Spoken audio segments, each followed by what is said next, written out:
Hello and welcome to the channel. As always, like the video, and if you enjoyed the story, leave a comment on if you would want more.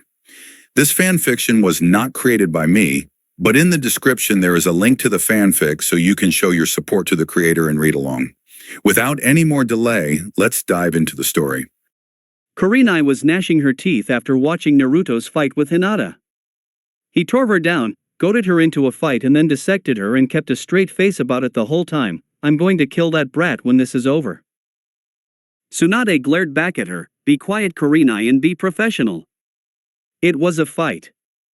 Mind games are supposed to be just another tool that shinobi use. This isn't a primary school where everyone is everyone's friend and you can hold her hand the entire time. You were the ones that were so sure he wouldn't get this far. Not bad for a dead last, huh? Asuma looked at Tsunade. "You sure must like that kid, Hokage-sama?" Tsunade smirked at him. "Why wouldn't I? That's one tough brat down there. Unlike the majority of your kids, he has the right idea on what a shinobi is supposed to do. He's loyal, and he's actually pretty pleasant if you didn't piss him off at you. Oh wait, none of you know anyone that ever tried talking to him seriously before." Tsunade laughed slightly. "I have half a mind to promote him to Jounin after this. He's already got Chunin." Guy walked up. "Tsunade-sama, I admit, Naruto-kun's flames of youth burn brighter than previously advertised, but are you sure? Jounin is a whole other league, especially for a child." Tsunade looked at Guy with a smirk. "Well, he's still got 3 fights left. He'll show you just what league he's in. I think I'll give him some time as a Chunin first. He won't get anything less than that though. I don't think any of the remaining genin can even touch him." Kakashi chimed in. "He still hasn't fought Sasuke yet, Tsunade-sama. Things can change in the blink of an eye, you know." Tsunade got a predatory look in her eye. "So Kakashi, sounds like you still don't think much about our little blonde Gaki out there. How about a little wager?" Kakashi I smiled. "Name your terms." Tsunade's grin got wider. "Well, this one might entertain you quite a bit, and I wouldn't really call it a wager, more of a request of sorts." In the crowd, the recently released Sand siblings were in attendance, stopping off to watch the event going on in the stadium before returning to their home. Their time as POWs now over. Taking their seats, they were curious as to what was going on. Kankuro noticed Gaara watching down on the field intently. Looking down there himself, he saw Naruto standing alone with Anko down in the center. "Isn't that the kid that caught us?" Temari squinted before widening her eyes in surprise. "It is. What is he doing here? Is this all about him?" A disgruntled fan snorted. "That demon brat is taking on a bunch of the prominent genin in this village. The poor kids. That demon is slaughtering them out there." Gaara blinked and locked eyes with the man. "So Uzumaki is killing his genin opponents in the ring?" The man flinched at Gaara's gaze in monotone speaking voice. "No, not really. But he's running right through them all. I knew he was hiding something for all these years." Temari and Kankuro looked confused. Temari voiced their question. "Why does this place despise the kids so much?" Gaara simply looked at her and back out into the arena. "He is like me." Both Temari and Kankuro was shocked. Like Gaara? He has a demon in him too? Why hasn't he ended up the same way that Gaara did then? These people hate him, not fear him, so he couldn't be killing them. Naruto yawned loudly back in the stadium. He had been here for over 4 hours and had not been even close to pushed yet. This was more of a light spar to him than anything else, all things considered. Hell, it wasn't even a spar. During a spar you actually get hit. Naruto shut his mouth from his massive yawn and smacked his lips. "I'm bored, Anko-san, this is boring. I'm tired of beating up on these kids already. Do you think I got my point across yet?" Anko smirked at him. Now Gaki, you still have 3 fights left, so make them entertaining, okay? And what did I tell you to call me again?" Naruto rolled his eyes and spoke in monotone. "Anko-chan." Or... Naruto sighed tiredly. "Anko-sama." Anko smiled sweetly at him. "Good boy, I knew you could do it. Look alive, kid, next victim up." At Anko's behest, Naruto found Neji making his way into the arena with his usual gait. Naruto and Neji faced each other down and stared at each other intensely. Neji smirked at the blonde. "One more time?" Naruto chuckled. "One more time." Anko licked her lips in anticipation of the coming battle, the 8th match. Naruto Uzumaki vs Neji Hyuga. Hajime. Neji activated his Byakugan and sprung at him suddenly, beginning striking at Naruto rapidly. Naruto didn't feel like risking his chakra by blocking this time, so he opted to simply dodge and put some distance between himself and the Hyuga prodigy. This was easier said than done, however, as Neji was dogged in his pursuit, and any attempts to move without properly breaking Neji's chain of combinations could result in some painful Hyuga jabs in his near future. Naruto shot out a punch at the same time Neji went for a finger jab. Neji diverted his strike over Naruto's fist and dipped it in time to hit him in the wrist. Naruto saw this as his opportunity to move and jumped back, shaking his wrist out to get the feeling back into it. Neji kept his focus solely on Naruto, and easily realizing the threat that any time Naruto could have to think and plan was bad, rushed back in.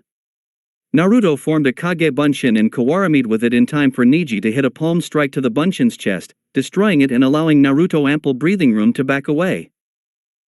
Neji set himself in his ready stance and let out a breath. "I will defeat you this time, Naruto. I am not taking you lightly this time around, you have my full attention." Naruto pulled the sword from his back. "That's nice, but you can pay me all the attention that you want. You still won't beat me. I'm not the same one-dimensional guy that I was at the Chunin exams." He set himself down and ran at Neji. Neji began ducking and dodging Naruto's slashes. Naruto sheathed his sword, suddenly following one of his slashes, and grabbed Neji by his ponytail that was flailing about in the melee. With a malicious smirk on his face, he jerked around and tossed Neji over his shoulder, slamming him hard to the ground by his hair. Neji held his scalp on the ground while Anko cackled in the background. "That ripped a few out by the roots, didn't it?" Neji rubbed his head as he stood up. "That wasn't very honorable, Naruto." Naruto shrugged. "We're ninja, honor is for samurai and dead men. I'd rather be an ignoble winner than an honorable loser." Neji slipped back into his stance. "That may be, but you are in range of my field of divination." A sigh came from Naruto's mouth. "Fuck."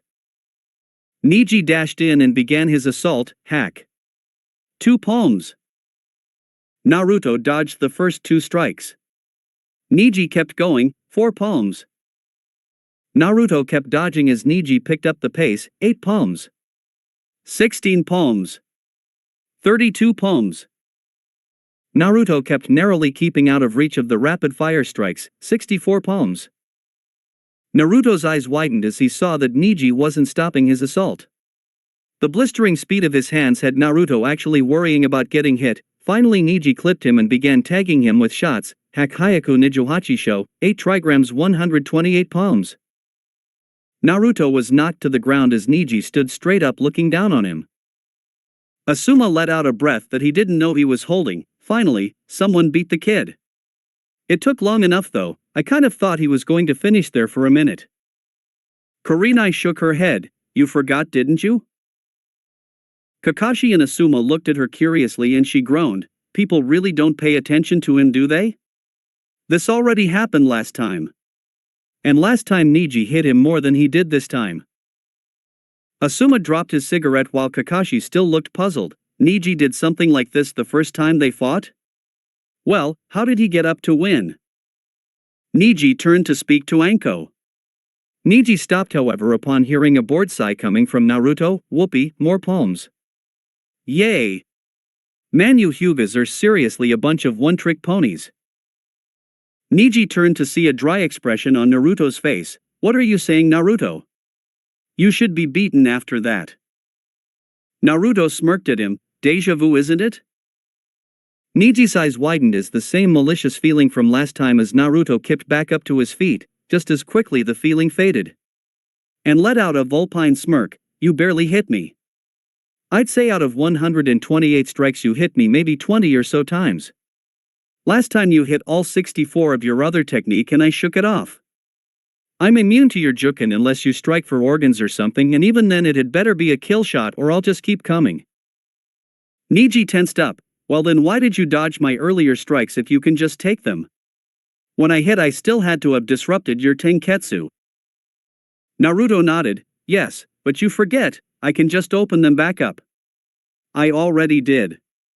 Hurts like hell though. That's why I dodged, those things hurt. Neji was on immediate alert as Naruto charged back in. Luckily Neji performed his katen prior to Naruto reaching him. Naruto was thrown back and scoffed, you want to try that again? As he drew the sword from his back Neji prepared for another rotation. Naruto dashed in as Neji began to spin.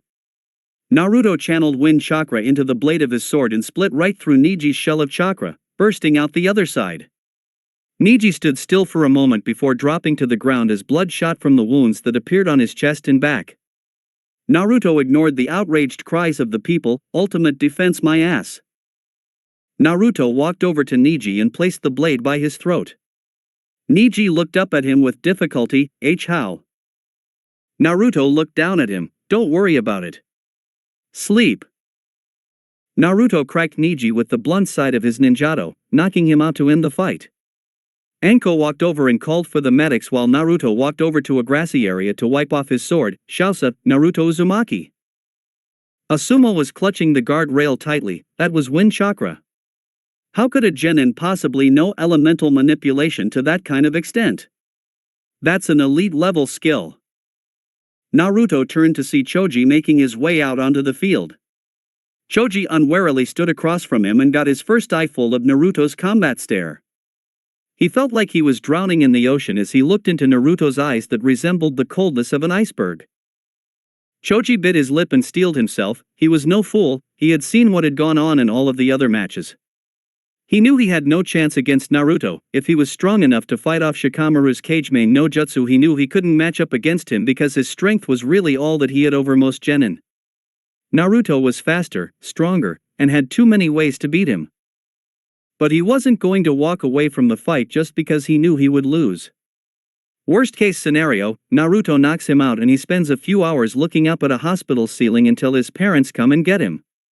He knew Naruto wouldn't hurt him unnecessarily, so he could more or less place this in a category similar to sparring with his father. He knew he wouldn't win, but that was no reason not to try his best.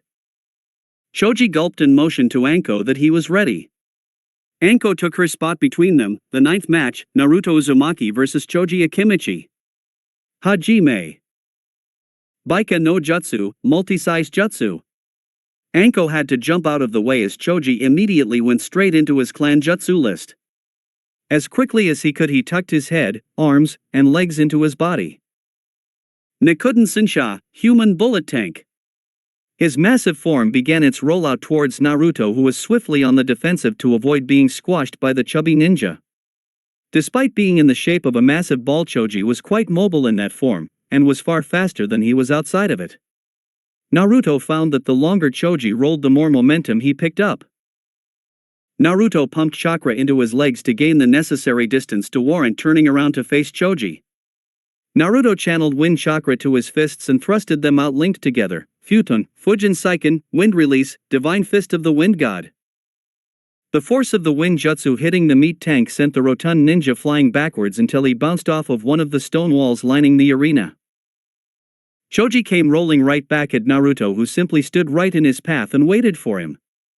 When he got close enough Naruto cocked his leg back and gave Choji a chakra-enhanced kick that sent him flying once more, only into the stands this time.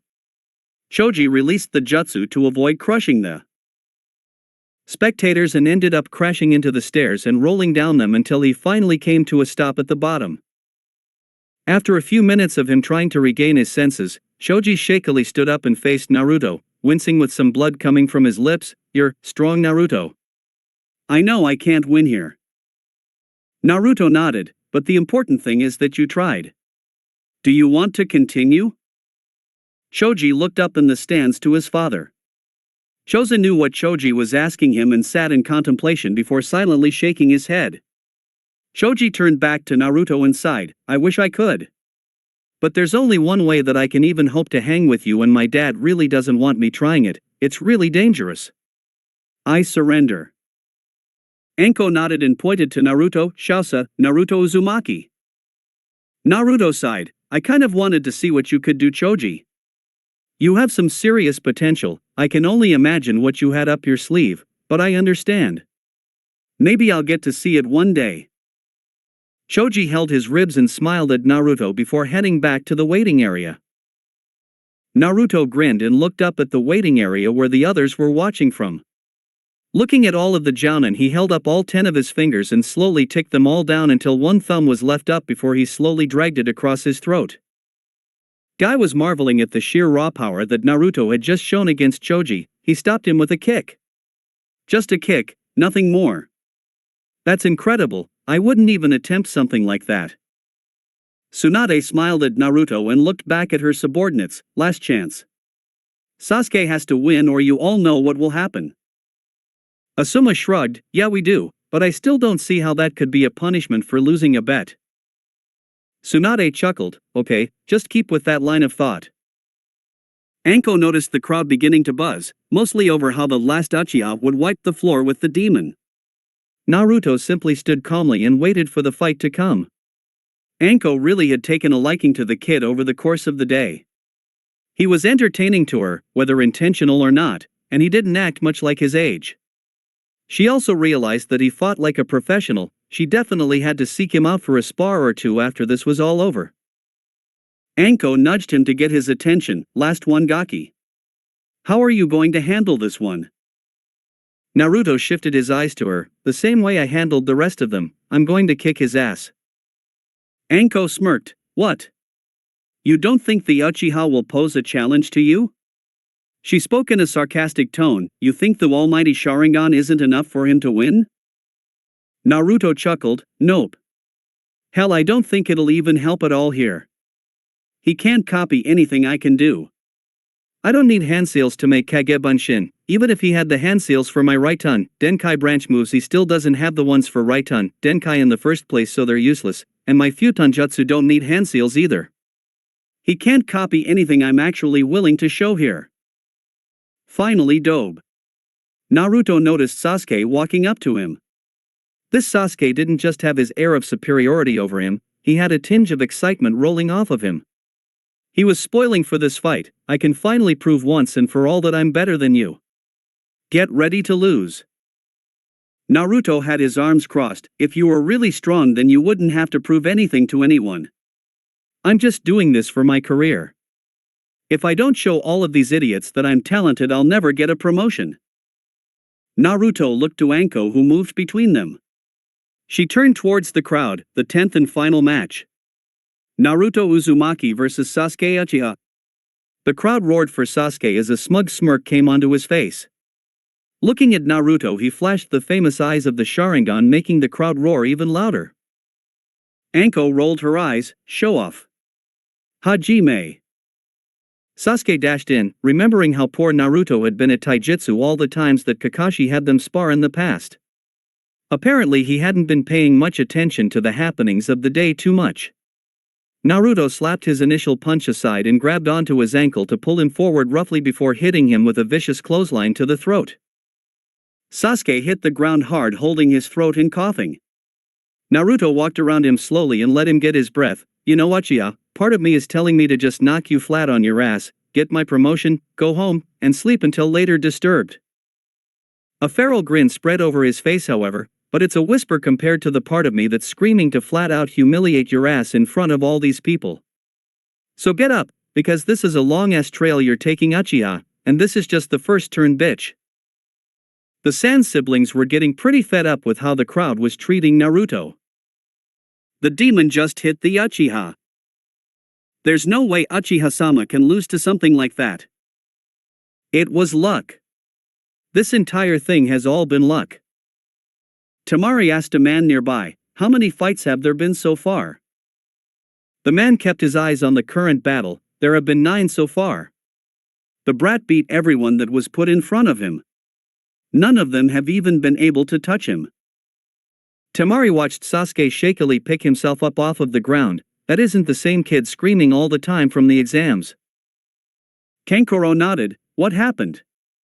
I wouldn't have even considered him a threat until he ended up beating us in the woods. Sasuke, just now getting his breathing back to normal, stood and glared at Naruto. How did you hit me so easily? You were never this good before. Naruto set back into a ready stance. Well, this isn't before, is it? You can't hit me fighting the way you do. Trying to beat me with taijutsu would be like you trying to fight Kakashi with taijutsu, except I won't be so nice about it. No gimme shots for you to boost your ego. If you try that again, I will be breaking something. Sasuke growled at Naruto. What do you mean gimme shots? Sasuke rushed right back in as Naruto sighed in response and began defending. Face it, dobe. Those other losers couldn't match up to me. Naruto narrowed his eyes and caught Sasuke's fist in his grip before slamming a fist deep into his body. Sasuke dropped to his knees, spitting out blood and coughing once more.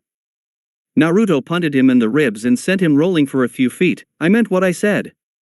When Kakashi trained you during the month before the finals, he said he worked on your taijutsu and speed. How hard did he hit you? What was the hardest that Kakashi hit you?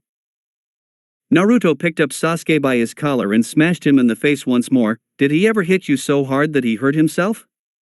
Did he ever hit you so hard you actually lost consciousness for more than a day? If your answer is no, then you're way more under me than I thought. Naruto held him by his collar as Sasuke struggled to get out. Sasuke managed to reel off a shot that hit Naruto in the face, but all it did was force Naruto to turn his head. Naruto quirked his mouth before headbutting Sasuke in the face, sending him falling to the ground holding his now broken nose. Sasuke looked up to Naruto, blood coming through his finger and tears forming in his eyes. Naruto shot a cold gaze downward. You think you're strong, but you're not as good as you think.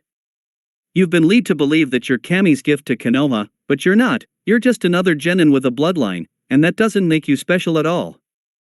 All you had over everyone else was a leg up and an entire village at your back. Sasuke stood back up glaring with death in his eyes at Naruto, who scoffed at his attempt at killing intent. I'm done talking to you. Let me show you what I mean the hard way. As Naruto finished speaking, Sasuke jumped away, not really wanting to get in close with Naruto again.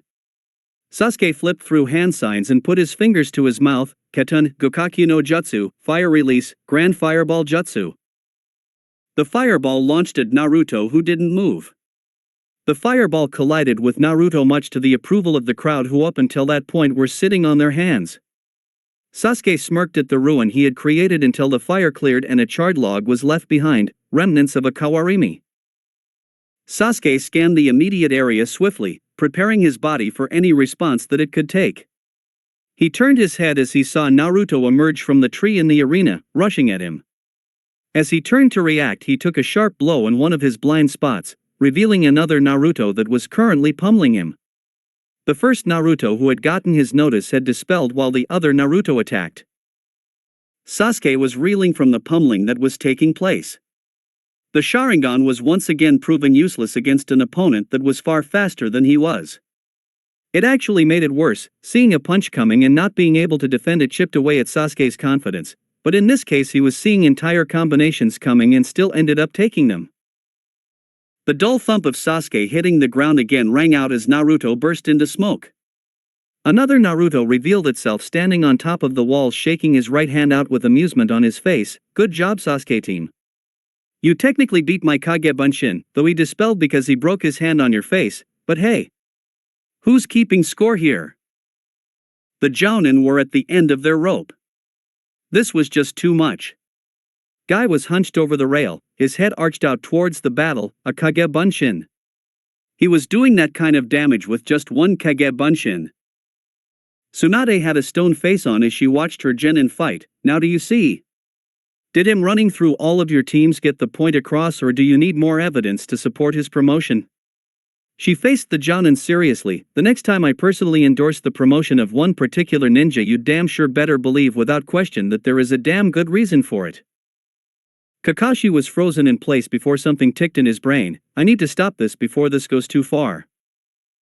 Kurenai shook her head at Kakashi. It's a little late for that, isn't it? Kakashi made a move to leave but was blocked by Asuma and Guy. What are you two doing? This can't go on any longer. Asuma sighed in a disinterested fashion. We all watched our own kids get their asses kicked, so you're staying to watch one of yours beat the crap out of the other one. Guy nodded. We all knew the stakes coming into this test, my eternal rival. Take solace in the fact that this isn't a deathmatch. Tsunade raised her voice, Kakashi, stand down. Do not interfere with this fight. Kakashi turned to her, Tsunade-sama, if this doesn't end soon it will escalate. They'll try to kill each other. Tsunade raised an eyebrow, if Naruto tries to kill Sasuke then Sasuke is dead. If Sasuke tries to kill Naruto then Sasuke will end up in the hospital. Naruto won't kill him and Sasuke isn't capable of killing him in return. Kakashi made to speak again but Tsunade held up her hand stalling him, just watch. What did I miss? They all turned to see Jiraiya standing in the corner. Tsunade frowned at him, how about the whole thing? This is the last fight. Naruto's been tearing through all of these kids. Jiraiya looked out to see Naruto walking slowly down the wall back into the arena. Alright, well at least I got here in time to catch one. Sasuke stood once more as Naruto strode towards him purposefully. Sasuke glared as blood dripped down his face, you aren't better than me. Sasuke launched a set of kunai at Naruto who just shifted his body out of the way and kept walking. Sasuke smirked as he placed ninja wire into his mouth and pulled back on it. The wire surrounded and bound Naruto. Sasuke grinned maniacally, Katen, Ryoka no ja .. Before he could finish Naruto let out an audible sigh and coated his body in wind chakra to sever the wire before continuing his walk towards Sasuke. The Uchiha in question was utterly shocked as his wire dropped limply from his mouth, his opponent still striding over casually. A faint burning on the back of his shoulder was the least of his concerns right now, he had a juggernaut that he couldn't stop coming right for him. Naruto was whistling a Johnny tune with no expression on his face, further unnerving his dark-haired adversary.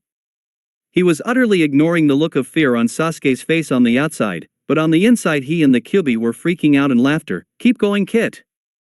Just a little bit more, I swear he's about to piss his pants. Naruto kept his poker face on, I know, but what else can I do to fuck with him? I already made 2 of his best jutsu look worthless and beat the piss out of him. Unless he's stupid enough to try Chidori, I don't think there's any more to do to him. Oh well, time to knock him out. Naruto's footsteps might as well have been thudding off of the ground for all the good it was doing Sasuke to see him coming. His fight-or-flight mechanism kicked in with a vengeance. What is he? This can't be the same Naruto. Fight him, Sasuke. What? He's been overwhelming me from the start. He's stronger. You have more power than him. Let it out, show them all your strength. I will. Give me more power. Let your rage take over. He is an obstacle to you, remove him. Who does he think he is? I'm Sasuke Uchiha. He's a nobody. He's still the same dope he's always been. Naruto stopped his walk as he saw black marks spread across the right half of Sasuke's body. Naruto snorted, that damned seal again. I'm really starting to hate seals. Naruto saw Tsunade signal her umbu out of the corner of his eye, Bachan no. Let me finish this. It's still my fight. Tsunade nodded and gave the signal to her umbu to back off. Kakashi ran up to her, Tsunade-sama. Stop the fight. Sasuke is giving in to the seal, we have to stop him. Jiraiya put a hand on Kakashi's shoulder and shook his head, Kakashi, that kid has more experience with that seal than anyone else in Konoha except Anko. He knows what he's doing. Just watch and wait. Kakashi looked out nervously at the battle down below, Sensei, what would you have done in this situation? Anko-chan, stop. Naruto noticed Anko moving to restrain Sasuke until he spoke up, let him get up and fight. Anko looked at Naruto as if he had 2 heads, kid, that's Orochimaru's seal. That tainted thing feeds off of his darkness and amplifies his powers. This isn't a regular fight anymore. Naruto nodded, I know, but just stay out of this for me. I can still run circles around this guy, trust me. Anko frowned and looked at Sasuke who was rising with a sick grin on his face, alright Gaki. But if it gets out of hand I'm stopping this. Naruto nodded as Anko got out of the way once more. Sasuke laughed in a crazed manner, I'm feeling pretty good right now, dope. Let's see you match me now, with my new power. Naruto scratched his head. Well, for me to match your new power, I'd have to hold back even more than I already am. Naruto let a vicious smirk come onto his face. You know, I really hate that SEAL team. I have ever since I first saw it. Sasuke cackled. So you were jealous of my power in the forest when you first saw it? I should have figured so. Naruto chuckled. No, I saw it before that. You see, I was jumped by these 4 assholes from Otogakure a long time ago. I was beating them pretty easily at first, and then this other guy showed up, and they all had your little demon tattoo too. Anyway, they use it and then they all start taking it too. My ass, it was 5-on-1 mind you, and I barely end up getting away. The last guy to show up, I'll never forget his face, he gave me this scar. Naruto pointed to his right eye. Naruto's eyes turned cold. I can't seem to get my chance to get square with those guys, but you're here, and you have it too, so you'll be a decent substitute for me to vent on. Sasuke snarled and ran at Naruto, speed jacked up to the next level. Naruto had been holding back a bunch, because the second Sasuke turned that seal on and came at him, it was like the start of the fight, only cranked up to level 11. Every time Sasuke missed a punch, Naruto made him pay with shots to the body, shots to the face, and thrusts to the throat. Every time Sasuke threw a kick, Naruto battered his legs with elbow blocks or would parry with his fists to Sasuke's shins. Sasuke simply couldn't move fast enough to hit him, and Naruto's counters were so sharp that the Sharingan couldn't even help him. Every single one of Naruto's counters came with the intent to end the fight, and if Sasuke wasn't fighting like something reminiscent of a berserker, he probably would have dropped 10 times over by then. Sasuke pulled out a kunai and began swinging at Naruto with intent to kill. The mostly civilian crowd knew nothing about the seal, or about Sasuke's lunacy, and were screaming for Naruto's blood. Naruto simply kept out of reach and stung him repeatedly with counterhooks and blazing kicks to back him off. Naruto finally grabbed him by the wrist holding the kunai and began wearing his ass out. With one hand occupied, he still had one hand free to wail on Sasuke barehanded and ruthlessly. Naruto's fist bounced off of Sasuke's face with every word he spoke, grunting in effort. You want my life? Naruto, content with turning Sasuke's face into hamburger, pulled him forward and punched him in the face as hard as he could, sending him rolling backwards awkwardly. You aren't enough of a shinobi to lick my boots, you spoiled, power borrowing, jutsu thieving piece of shit. Naruto roared at him, get up! Get up so I can make you suffer. I hope Orochimaru can feel every second of this ass whooping I'm giving you, because we aren't done yet. Naruto fingered his sword in a manic fashion. You want to use that seal? You want to make your bed with the traitor? I'm extracting my pound of flesh for it, you stupid bastard. Sasuke stood with an insane gleam in his eye. Who do you think you are? I'm an Uchiha, you pissant. You will succumb to my power. Sasuke had electricity surging around his hand with the famous chirping noise in full effect. Sasuke began a full-on rush straight at Naruto. Die, damn you. Chidori, 1,000 birds. Naruto gave a grin that chilled the heart of even the most hardened shinobi in attendance as he set his sword in a waiting stance. Come on down, Uchiha. I've got a little friend that wants to meet you. No jutsu necessary, my friend. Sasuke rushed Naruto down and thrusted his arm, a bursting flash of sparks indicating that he made contact, before coming to a stop on the other side of the whiskered blonde, a smirk on his lips. A short wind rolled through the arena as everyone was standing at attention. Naruto stood straight up and swung his sword to the side as he walked away. Sasuke stood still until blood bursted from his right arm like a sprinkler. He fell to the ground clutching the arm that had been turned into cold cuts, seemingly by Naruto's sword. Anko blocked out his wails of anguish and agony as he writhed on the ground. Anko pointed to Naruto for the final time. Shousa, Naruto Uzumaki. The crowd remained silent as the only sounds going through the stadium were the billowing wind and Sasuke's cries. The medics hustled out double time to stanch the bleeding from what was remaining of Sasuke's arm and carry him to get emergency treatment. Anko caught up to him and saw an uncaring look on his face as he went to sit under the tree. Hey Anko-chan. Anko jerked her thumb in Sasuke's direction. A little much, wouldn't you say, Gaki? Naruto looked at Sasuke being carried off. Nah, builds character. He's lucky he's still even got that arm. Anko shook her head. What the hell was that anyway? You beat that jutsu with a sword. Naruto grinned up at her and showed her the bloody sword, wind manipulation. I love my elements so much, it's so efficient. Wind trumps lightning and his control over Chidori was shit in the first place, so he never had a chance.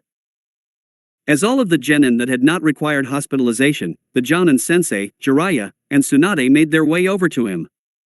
Naruto was currently sitting in the shade while wiping the blade on the grass. Asuma walked up to him first. How do you know about elemental manipulation?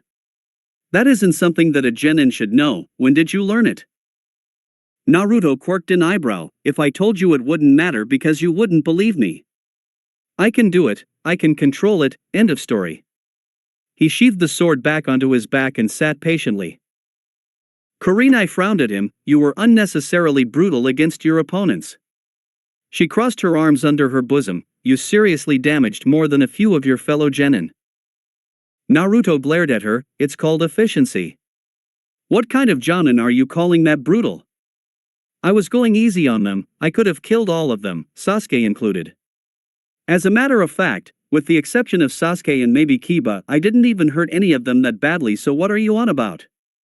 She glared at him and he gave her one right back, unflinching. He stood up and tried to get around them. If you're all just going to bitch about how I fought today, then save it. I won, they lost, I own them all. He turned to the kids close by. No offense, but come on, you've got to admit it. Kakashi stepped forward. Naruto, what you did to Sasuke? Naruto was about to open his mouth to bitch Kakashi out until he finished his sentence. I completely understand.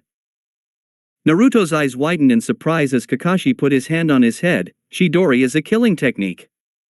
I'm sorry. I made him promise to never use it against a comrade and he tried it against you. You did what you had to in order to defend and win. The fact that you left him alive in the first place shows me you value comrades. Naruto shrugged. I don't really consider Sasuke a friend or anything, but as long as we have the same headband I have a duty to keep him alive. What about the cursed seal? Kakashi's eye widened this time. You know what it is? Naruto nodded. I've had a run-in or two with Orochimaru too, remember? He didn't need Kakashi knowing he stole information directly from Oto's base in his years prior. Jiraiya walked up. I need to do some more research on it. I still don't know how to remove it yet. Maybe if I study Sasuke's I can get some new information. Sorry, Anko. Anko nodded sadly as Kurenai rubbed her shoulder. By now the crowd was filing out, grumbling disappointedly about how the demon brat destroyed the competition. Naruto snorted, bastards, they could have at least stayed to hear the results. Tsunade walked over and ruffled Naruto's hair, much to his chagrin. Good job, Gaki, you've earned your promotion. I'm sorry, but you can't make the jump straight to Jounin right from Genin. You need experience as a Chunin doing higher grade missions first. Naruto would have complained, but he needed to keep his cover. No one needed to know he had experience with elite missions and he couldn't just use that as a bargaining chip for an unnecessary promotion. He was a Chunin now, and that was good enough for now, I understand. So I guess I'll get my vest later. Tsunade smiled at him. Good work, Gaki. I knew sticking my neck out like that for you was a good bet. Naruto grinned and began walking away from everyone to leave. If you'll excuse me, I haven't been home in a week and I need to get reacquainted with my lumpy-ass mattress. If you need me, you know where I'll be. Later. All of the genin that were still conscious shouted words of congratulations to Naruto, who simply waved over his shoulder and shunshined away. Asuma shook his head. Okay, I'm a believer, that kid is scary good. He turned to Tsunade. Okay, Tsunade-sama, what are the terms of this agreement you wanted Kakashi for? Tsunade smirked. Follow me to the Hokage Tower and we'll discuss the terms. You can all come, you might find it interesting to say the least. It had been roughly 3 days since Naruto's performance at the stadium against all of the genin. Tsunade let him be for the time being because he deserved the rest. That was one reason. The other reason was that she wouldn't have him doing any more D-rank missions with Team 7, and they couldn't go on them anyway, seeing as how Naruto had put Sasuke Uchiha on the shelf with the butchering job he had done on Sasuke's arm. This was part of the arrangement made between Tsunade and Kakashi. Naruto was no longer considered a member of Team 7. It was a good idea, with Naruto having just destroyed Sasuke and Sakura in combat almost effortlessly. The team dynamics, what little there were in the first place, would have been screwed. She proposed to have him go solo and float between teams, either more experienced teams of Chunin and Jonin to get field experience, or the younger Genin teams to give him some experience in leading teams. This actually kind of worked out in Naruto's favor. For all of his want to get promoted, the fact was that while he was in Ne, he was used primarily for solo missions, things that only had him worrying about his own back and what he had to do to survive. This would allow him to learn how to fight in conjunction with others. He needed to learn how to work in a team and how to keep his comrades alive when they were with him. He couldn't argue that he wasn't ready to lead a squad of ninja as a Jounin yet, he knew that. So on the morning that our story picks up from, Naruto ambled his way through the streets of Konoha on his way to the Hokage Tower to get himself a mission. The looks he ended up getting from the civilians on his usual path were the usual looks of apathy and sneers that he usually got, but when Naruto turned his own eyes onto them, they turned away from him. Naruto sighed as he drew closer to the tower. Upon entering, he made his way to the office of Tsunade, which was filled with the other Konoha genin he had fought, minus Sasuke, all of their Jonin sensei, and the genin team from Sunagakure. Naruto raised an eyebrow at all of the people in the room. He looked at Tsunade. So what do you got for me today, Bachan? Tsunade threw the paperweight on her desk at Naruto, who just ducked it with a smirk. She narrowed her eyes at him. Disrespectful brat. I called you here so that you could begin getting to work helping out with the surplus of missions that we have. She looked at all of the genin in the room. Things are still kind of shaky after the invasion, but we can't turn away any of the work that comes into us. Not only is the money necessary, but we need to keep up with the view that we are strong, so genin like all of you will be getting higher ranked missions more often. Tsunade motioned for Naruto to come forward. You will start off with your Chunin duties today. You will be leading one of these teams on a C-ranked mission today. Seeing as you will be the highest ranked member on whatever squad you end up taking, you will be the leader. Naruto pointed at the Suna genin. So why are they here? And can I pick them? Tsunade nodded. You can pick them if that's what you want. Though they aren't really a team for a mission, more like they are the mission. Naruto thought to himself for a moment. Okay, I'll go with the Suna kids. I don't really feel like fighting bandits or something right now anyway, so whatever I'm doing with them, I'll take that one. He turned to face them and motioned for them to follow him closer to the desk before he stopped in front of Tsunade. So what's the mission? Tsunade handed them a scroll from the C-ranked pile. The main reason that the Kazekage's children have been in Konoha for so long has been mostly as some sort of collateral while we begin talks for the treaty between our villages. Negotiations are firmly underway, so we are returning them to their village. You will escort them there and wait for Suna to finalize the treaty on their own side before you return with a scroll from them. He looked at her in confusion. This is C-ranked? Are you serious? It should at least be B. Oh well, whatever. Naruto scratched his head. So do I get a team for this or what? Tsunade shook her head. Naruto, they are a team. You plus them should be a match for pretty much anything that could attack you between here and there. Tsunade tossed Naruto a scroll that he caught wordlessly. Flying solo. Okay, I guess. Naruto pocketed the scroll and turned to his selected team. Alright, do you guys have everything you need for the mission, or do we need to square away some time to get you restocked before we leave? The siblings traded looks as Temari spoke up. We're ready to go whenever you are. When do we go, Naruto-san? Naruto cringed when she said his name. Just Naruto is fine, Temari. I'm not much for the honorifics. He scratched his head nervously. Alright, if you guys are all ready to go, then let's head on out. No sense in wasting time. I'm sure you're all sick of staying here. As the other teams lined up to get their own assignments, Naruto led the Suna contingent out of the office and out towards the street. On their way out of the village, Naruto found that while the civilians didn't particularly like him due to his thorough dissection of the entire slew of genin the other day, the ninja higher in rank gave him some respect for it. As he walked towards the target gate, he got nods of acknowledgement from the Chunin he found out on patrol, the Jounin out with their genin teams, or just some of the ninja out in general. As he made his way to the western gate, the perennial gatekeepers, Izumo and Kotetsu, got grins on their faces upon seeing Naruto and company make their way to the gate. Naruto walked up and revealed the mission scroll given to him by Tsunade, Chunin Naruto Uzumaki, with a mission to Tsunagakure alongside the Kazekage's children. Kotetsu nodded and marked it down on the traffic ledger. The bandage-nosed shinobi chidingly elbowed Naruto. "Hey kid, good stuff the other day at the stadium. You pretty much sleepwalked through all of those kids." Naruto shrugged as he wrote down his own signature on the page. "Well, we couldn't use killing force on each other. I guess they were all holding back too, but they shouldn't have. Kami knows Sasuke didn't, for all of the good it did him." Naruto handed the papers back to the two Chunin and called for the Suna Genin to leave with him. As the two Chunin watched him walk away from the village, Izumo chuckled, "That kid's going to get promoted before us at this rate." Kotetsu yawned as he went back inside their booth. "I don't really mind too much. Let a kid with some ambition move up in rank. I'll be fine right here." Izumo's sweat dropped in response to his partner's comment. "So does that mean that you want to watch a gate for the rest of your career? You are one lazy bastard." Kotetsu gave a small smirk. "Hey, it beats actually working for a living, doesn't it?" Due to the fact that everyone here was an active ninja, they took to jumping through the trees as their method of travel. Naruto, being bored as all get out, decided to make some small talk as they made their way out of the country. "So how'd Konoha treat you guys? You all look fine if you ask me." Kankuro grumbled somewhat. "We wouldn't have had to stay at all if someone didn't jump us after the fight with Gaara." Naruto let a smirk play on his lips. "Well, I told you all exactly what I was going to do. You weren't going to just leave, so I had to knock you all out.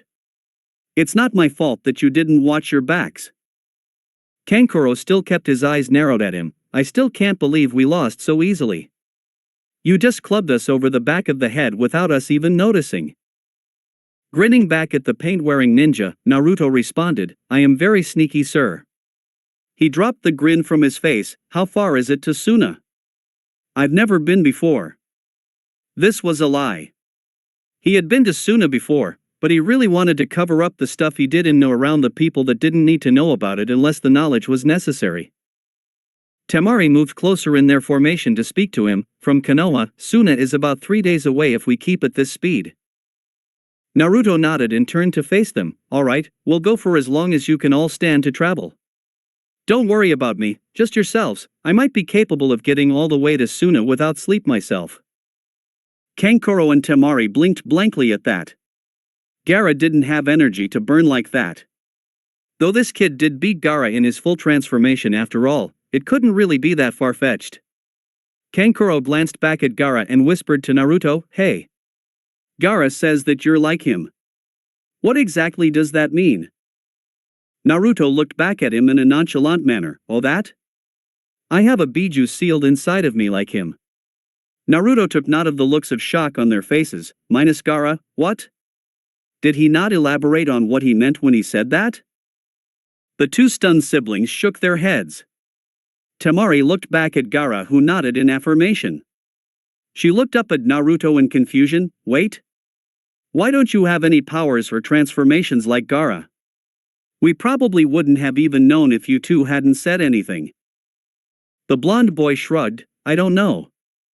I can do some stuff with its chakra, but I don't really have any transformations or anything really scary like Gaara does to my knowledge."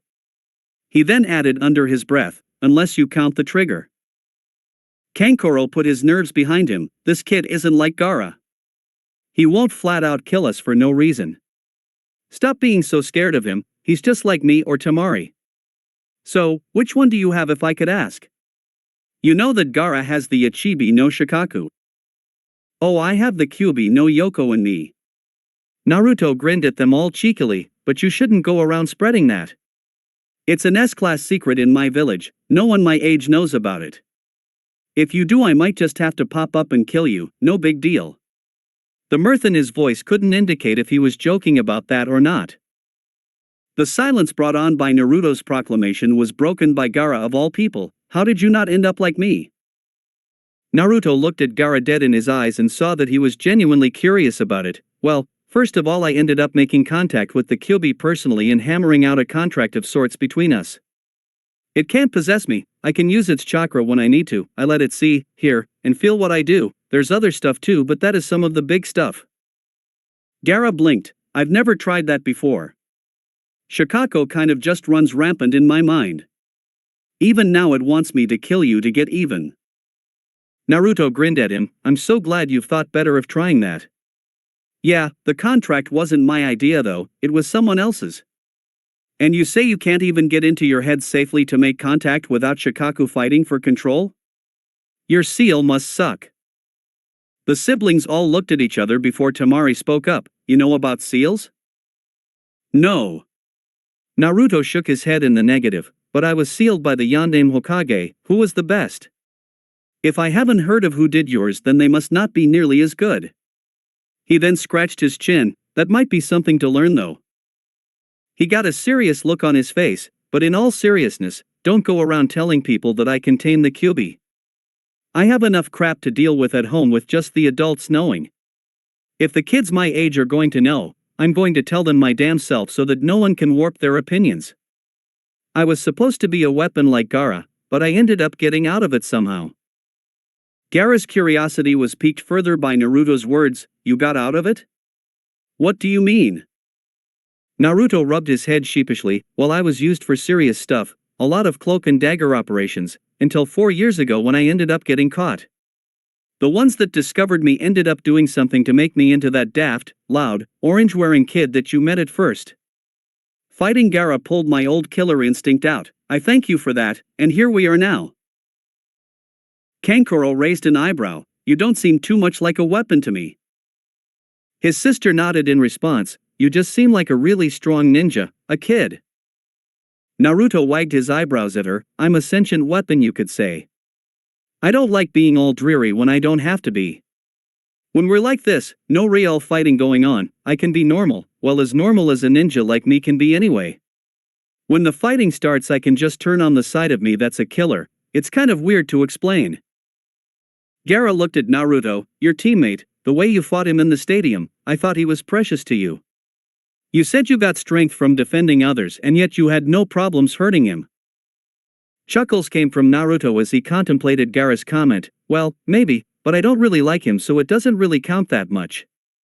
What I told you was true, but it was more like for the whole village than just my team. I don't even like my team. You don't like your team? Temari looked at him as if he was crazy. Then why are you on it? Why not get switched out? Naruto smiled. Well, seeing as how I'm currently doing this, it works out for me. Honestly, working with you guys so far has been more pleasant than my entire time on Team 7. No brooding spoiled pretty boy breathing down my neck, no sensei that would rather read than pay attention to what's going on, and no pink-haired fangirl with bipolar syndrome and a hair trigger right hand. Yep, Temari-chan here is way more pleasant to be around as far as female company goes. Temari blushed while Kankuro snorted. Yeah sure kid.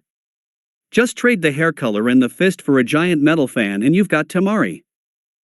The girl in question looked back at her younger brother while clutching the fan on her back tightly. What was that, Kankuro? Could you repeat that for me? Kankuro rapidly shook his head while Naruto barked out a laugh. See, at least she gave you a warning.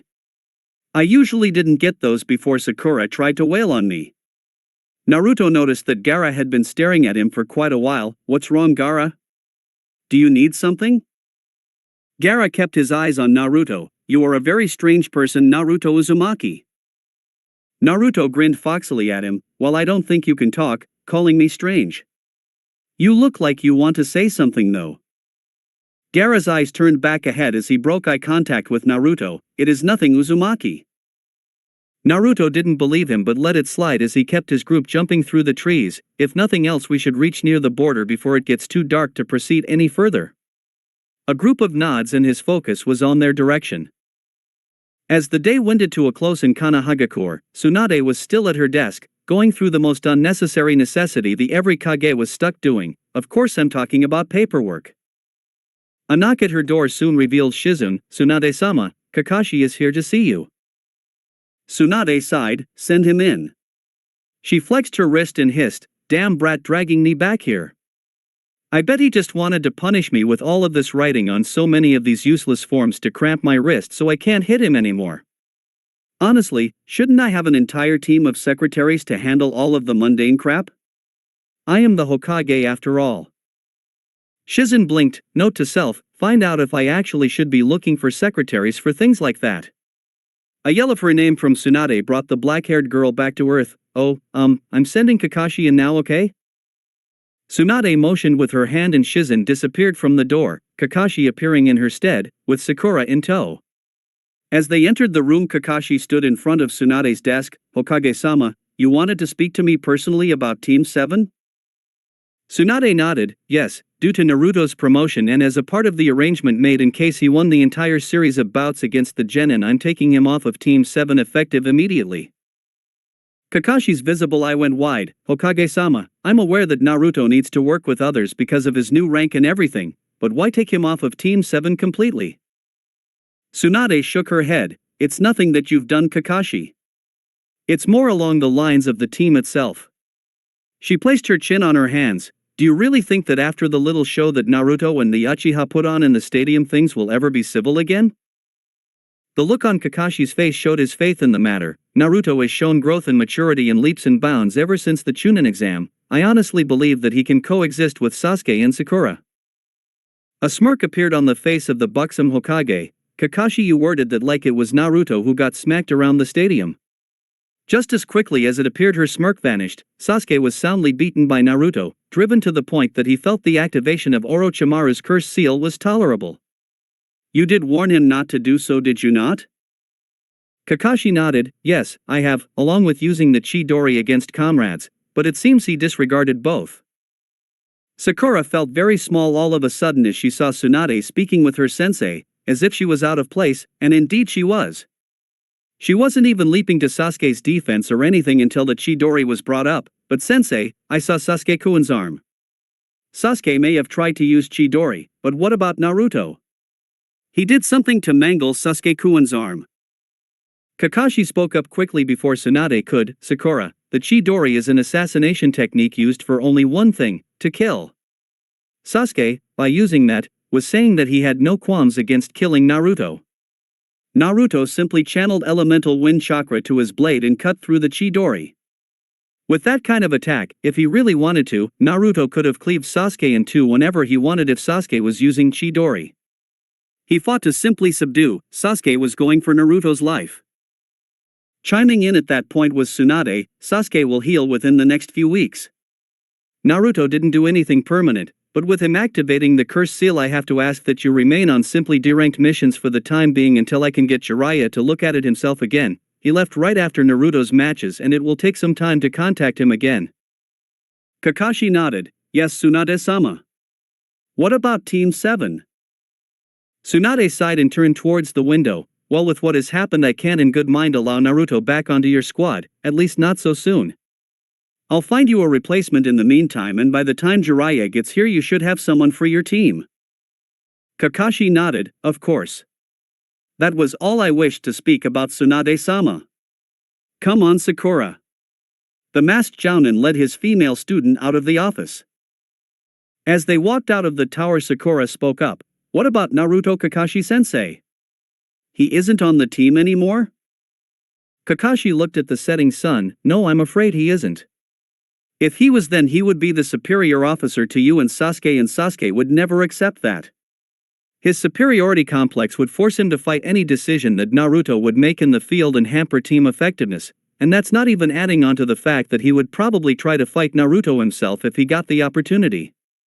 No, this is for the best in this instance. Back on the trail to Suna, it was nightfall and Naruto halted progress for the evening to allow the others to rest. While sending out a clone to gather fish, Naruto had started a fire and had boiled some water for a few instant ramen cups. Hey, why not? While everyone ate, they all sat around the fire until finishing the meal. He looked at the siblings and tried talking to them again. So what happened to your sensei, the guy with the veil on his face? We didn't kill him, did we? Temari shook her head. Baki-sensei returned to Suna after the invasion failed. He was the one that found that our faith. The Kazekage was killed before the invasion ever even happened. Naruto looked at the others and found that neither Kankuro nor Gaara had much emotion about the matter. So what happened, if you don't mind me asking? Kankuro answered him. Orochimaru had infiltrated our village and had been masquerading as the Kazekage for quite a while before the invasion. Naruto threw his ramen cup to the side. I knew about the invasion. I knew about the plan for Gaara and everything. Orochimaru had his shit planned for years. Kankuro scoffed at that. Well, if you knew, then why didn't you stop it or something? The grinning Chunin unnerved him. That's another secret that's even deeper than the whole Kyuubi thing. I will say that it's half of the reason that I ended up a loudmouth when the Chunin exams started. Again, I can't say thank you enough to Gaara for snapping me out of it. This confused Gaara as to why he was being thanked. Why thank me, Uzumaki? I tried to kill you and destroy your village. I don't understand. Naruto shook his chopsticks at Gaara chidingly before throwing them into the fire. But you didn't kill me or destroy anything, did you? All you ended up doing was giving me my fighter IQ back. That's why I'm grateful, because if you didn't do that, who knows how I might have ended up. I mean, did you see me beforehand? Naruto shivered. It gives me the creeps just thinking about it sometimes. That brought a round of laughs from the siblings minus Gaara. Temari was still curious about some things though. Naruto, you say you're a host like Gaara? Well, how were you treated?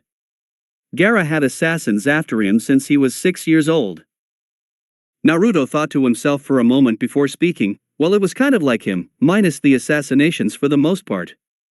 It was mostly people treating me like crap until I up and disappeared for a while. I just stopped caring for a while and stayed out of public. When I got older, nothing really changed. Even now, I'm just now starting to get some respect in Konoha. Gaara looked at him. How did you take it? His blonde fellow container shrugged. I had a few ways. First of all, like I said, I just stayed out of public. Another reason is because I was always busy. When I was a kid, I always had something to do to occupy my time. The last reason is because eventually some people actually started treating me like a real person. That was probably a big reason why. Naruto looked up at the moon. Being acknowledged positively for being you is a powerful thing. When the people around you are just glad that you're alive. There's just something about that just doesn't compare to most other things. Guys like me and Gaara can relate to that. He lowered his head and noticed that all three siblings were giving him their undivided attention. Sweat dropping because he really had nothing else to say, Naruto stood up. Well, you can all get some sleep. I'll stay up and keep watch first. Gaara blocked Naruto's way with his sand. Uzumaki, I will keep watch for the night. I cannot sleep anyway, so it isn't inconvenient to me. Naruto looked at Gaara and smiled at him. Sure thing, Gaara, thanks a lot then. Alright, I'm going to go drain the lizard before I go to sleep. I'll be back in a flash. As Naruto walked away and Gaara left to find an area suitable for watching over the campsite for the night, Kankuro and Temari were stunned. Kankuro looked at Gaara walking away. Did Gaara just volunteer for night watch? He never did that before. Temari watched the direction Naruto went off in. I think it has to do with that Naruto guy. Gaara's been like this ever since he fought him, remember? He hasn't tried to or talked about killing anyone since then. As she watched him return to camp and pull out his sleeping things, she was more curious about the blonde Konoha ninja that had somehow calmed Gaara. The next couple of days found the group traveling from the woods to the desert with almost alarming transfer of landscape. The trip was pretty uneventful, with the exception of some dumb bandits that thought it would be a good idea to attack a group of ninjas. They took this opportunity to let Gaara let off some steam in the form of eradicating the lot of them in a wave of sand. Poor bastards never had a chance. As they traveled, they kept up the same routine as usual, with Naruto trying to engage them in conversations to get to know them better. With Kankuro, he pretty much let slide their introduction back before the Chunin exams and started off fresh. It didn't really take long for them to start hitting it off. Kankuro had a strange sense of humor, and when coupled with Naruto's dry wit and penchant for picking with people like Gaara, usually ending up with him getting thrown by an arm of sand by Gaara, much to Kankuro and strangely Gaara's amusement. Naruto took the time traveling with them to also flirt shamelessly with Temari. At first he simply took to answering her questions about how he lived and what he was used to doing as a ninja and asking her the same in turn, but that soon turned to him sidling up to her during breaks and randomly commenting on her good looks and how he'd like to take her to some place called Ichiraku whenever she came back to Konoha during their travels. She didn't use her fan to brain him for two reasons. because he did beat Gaara and then still had enough energy to capture them and jump into the fray of the invasion, so she didn't really feel like trying to incur his wrath. The other reason was because on the occasion she did try to swing at him, he dodged and then made comments on how he liked strong girls. Kankuro got a few laughs off of that, right until Temari realized that hitting Kankuro with her fan was no trouble at all. Naruto even got Gaara to talk sometimes, not very often, but he still got him to speak, and that was something. He usually compared Biju with Gaara, and inwardly bitched to Kyuubi about why the hell he couldn't get a cool defense like Gaara had. He was sick of getting his ass kicked. Anyway, the point is, Naruto was quickly getting close to the Suna Genin. The fact that he didn't rub the fact that he beat them in their faces helped exponentially. And now they were traveling through the desert, edging ever closer to Sunagakure. The setting sun was actually doing very little to soothe the heat on one blonde-haired ninja. Naruto wiped his brow once again under the hot sun. Kami, this desert. Why the fuck would people live somewhere so hot? This is ridiculous. Naruto looked back at the Suna kids who were smirking at his discomfort. I'll bet you're all loving this right now, aren't you? Kankuro snorted as he stifled his laughter. Yeah, definitely. You can run through 3 teams of genin like a hot knife through butter, but a little heat and humidity and you can't take it. Naruto gave him a half-hearted glare. Watch it, makeup boy. I'm really irritable out in this stupid heat. Kankuro growled at him. It's not makeup, damn it. It's war paint, that. Naruto rolled his eyes. That you steal from your super hot sister. Kankuro finished his sentence. That I steal from my super hot sister. Kankuro blinked and retracted his statement. No. Wait. Take all of that back. A grinning Naruto looked at the puppeteer. What? The you steal makeup part or the your sister is super hot part? Both. My sister isn't hot. Kankuro felt a glare from behind him from Temari and deadpanned a look at Naruto. Ugh, damn you, kid. Naruto chuckled and decided to save Kankuro from his fate. Yo, Temari-chan, how close to Suna are we? I'm kind of on blind autopilot up here. Temari lowered her ill intent towards Kankuro and looked over at the leader of the makeshift squad. We should be right on top of the village any minute now. Right on cue, as they reached the top of a dune, a massive dome-esque structure came into view, and here we are. Naruto let the others take the lead from this point on, as fighting a slew of pissed-off foreign ninja due to a misunderstanding didn't really appeal to him at the moment. As they arrived at the opening, he noticed the faint glares from the guards and rolled his eyes. Woohoo! Trading one village's glares for another, and I can't even kick anyone's ass here or I'll start a war. They made their way into the city, leading Naruto along. Kankuro turned to get his attention. Hey, the first thing we should do is let Baki-sensei know we made it back. I'll go find him. You can go with Temari and Gaara to our house until I get sensei. Naruto shrugged, as the fact that there currently was no Kazekage meant that he couldn't really go straight to his office and give him the information on the treaty, and the council wasn't just going to be called at the drop of a hat for something that wasn't an emergency. He decided that waiting was cool. The blonde foreigner nodded and followed Gaara and Temari as they made their way through Sunagakure to their home. Naruto eventually ignored the reaction that the citizens of Suna were having towards a Konoha shinobi in their village and took to a pastime that could draw his attention for the remainder of the trip, the watch Temari walk and not get caught game. He had to admit, Jiraiya did teach him something useful besides Rasengan on their search for Tsunade. The ever-useful advice from the super pervert was, when caught peeking at a girl in the street, do not look away as if you weren't looking at her, make eye contact instead. Usually guys like Naruto and himself would end up staring at girls that were kunoichi, a side effect of living in a ninja village, and they could sense when they were being watched. Lying like you weren't looking makes it worse, but letting her know you were looking, just not letting her know what exactly you were looking at, is a very good way to get your looks in. And Naruto, being an old hand in espionage under Danzo, had a killer poker face. Temari could tell he was looking at her, but the fact that whenever she looked back at him to call him a pervert he was already looking into her eyes ended up silencing her and making her quite flustered at his serious gaze. Naruto wasn't a pervert. He just had a healthy respect for the female condition. He was a growing young man just like anyone else, so what? Eventually that had to come to an end as they all arrived at the house of their family, and by house I mean big-ass mansion. Naruto whistled as he walked through the gates and looked at the massive structure. It was the same color as all of the other desert buildings in Suna. It was just the biggest damn house out of all of them by far. This is your house? You guys have got a big-ass house. Temari smirked as they made their way inside. We are the children of the Yandame Kazakage. Where did you think we lived? Come on and let's find you a room. As they traveled to the upper level of the mansion, Naruto was confused. Wait, I thought I would end up getting a hotel or something when I got here. I don't want to impose on you guys like this, it isn't really fair. Temari rolled her eyes while Gaara just stared at him. Uzumaki, I insist that you stay here. I won't accept anything else. Gaara then left Naruto and Temari in the hall alone.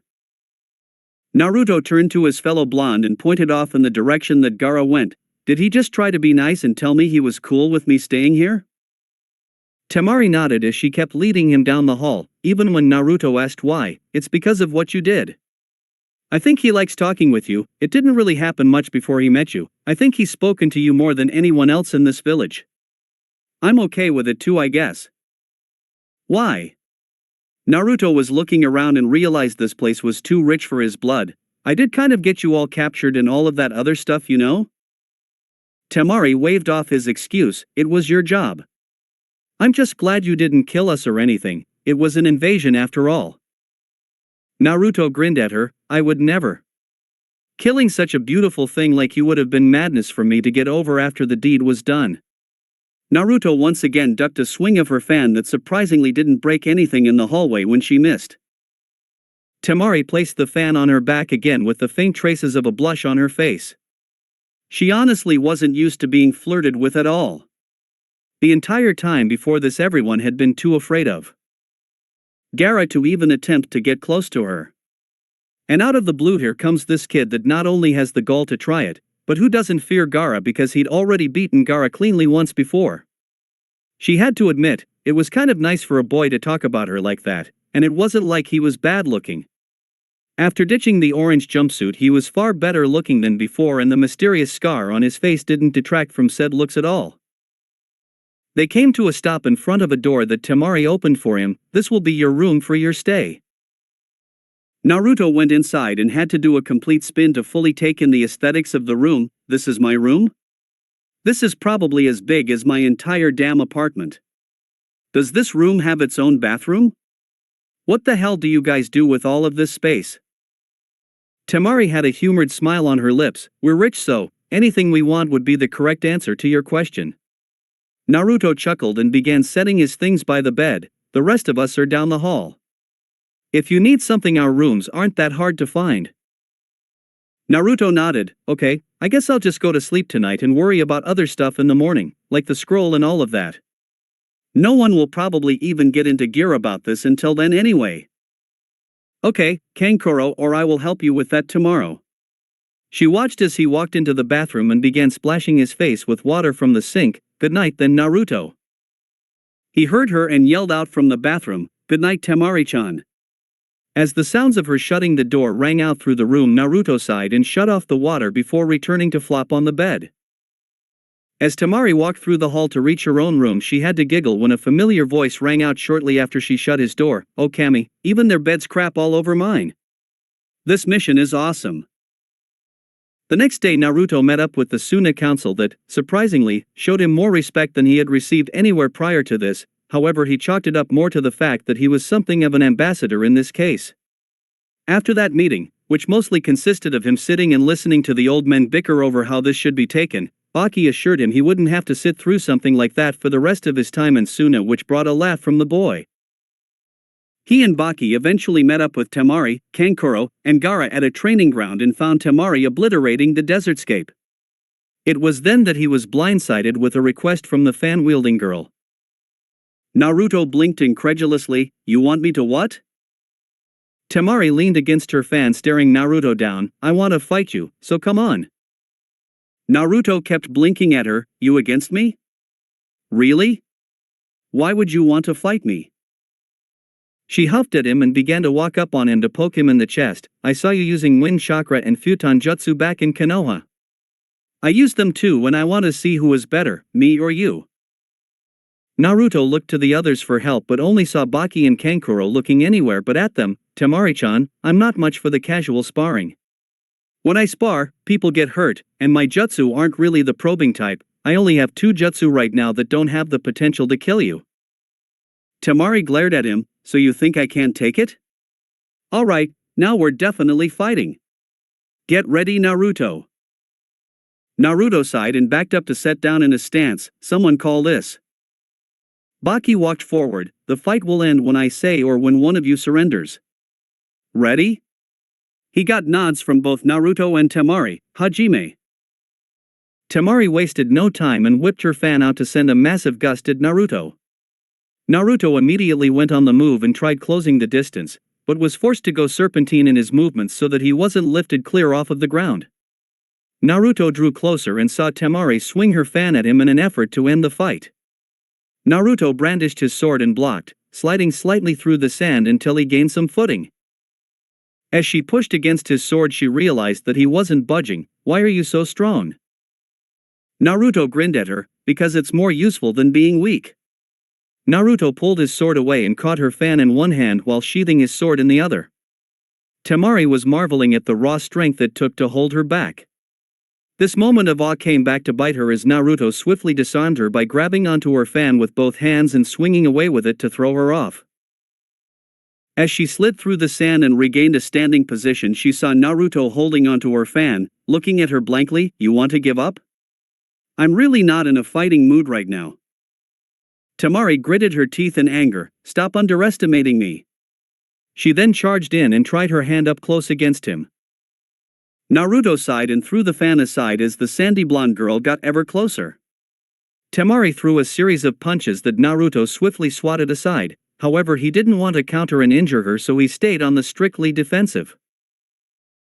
Temari was getting progressively angrier at her inability to injure Naruto, apparently the guy that had been hitting on her for 3 days and the guy that she was currently in conflict with actually did exist in the same body at the same time. Seeing that during their short skirmish she had gotten her back to her fan, she broke off and picked it up, unfurling it with a smirk. Now what are you going to do? Naruto pointed at her fan. You're going to be dead in like 5 seconds, just so you know. She looked at her fan to see a slow-burning explosive note attached to it and hurriedly threw it away just in time to see a small puff go off on her fan. As she turned back to Naruto, she had no time to react before she was on her back looking up at the sky with a kunai at her throat. She blinked and realized Naruto was pinning her down with a kunai at her throat, but... What? Naruto looked at Baki, who announced his victory, and he helped her up. She dusted herself off and went to retrieve her fan. It was a dud?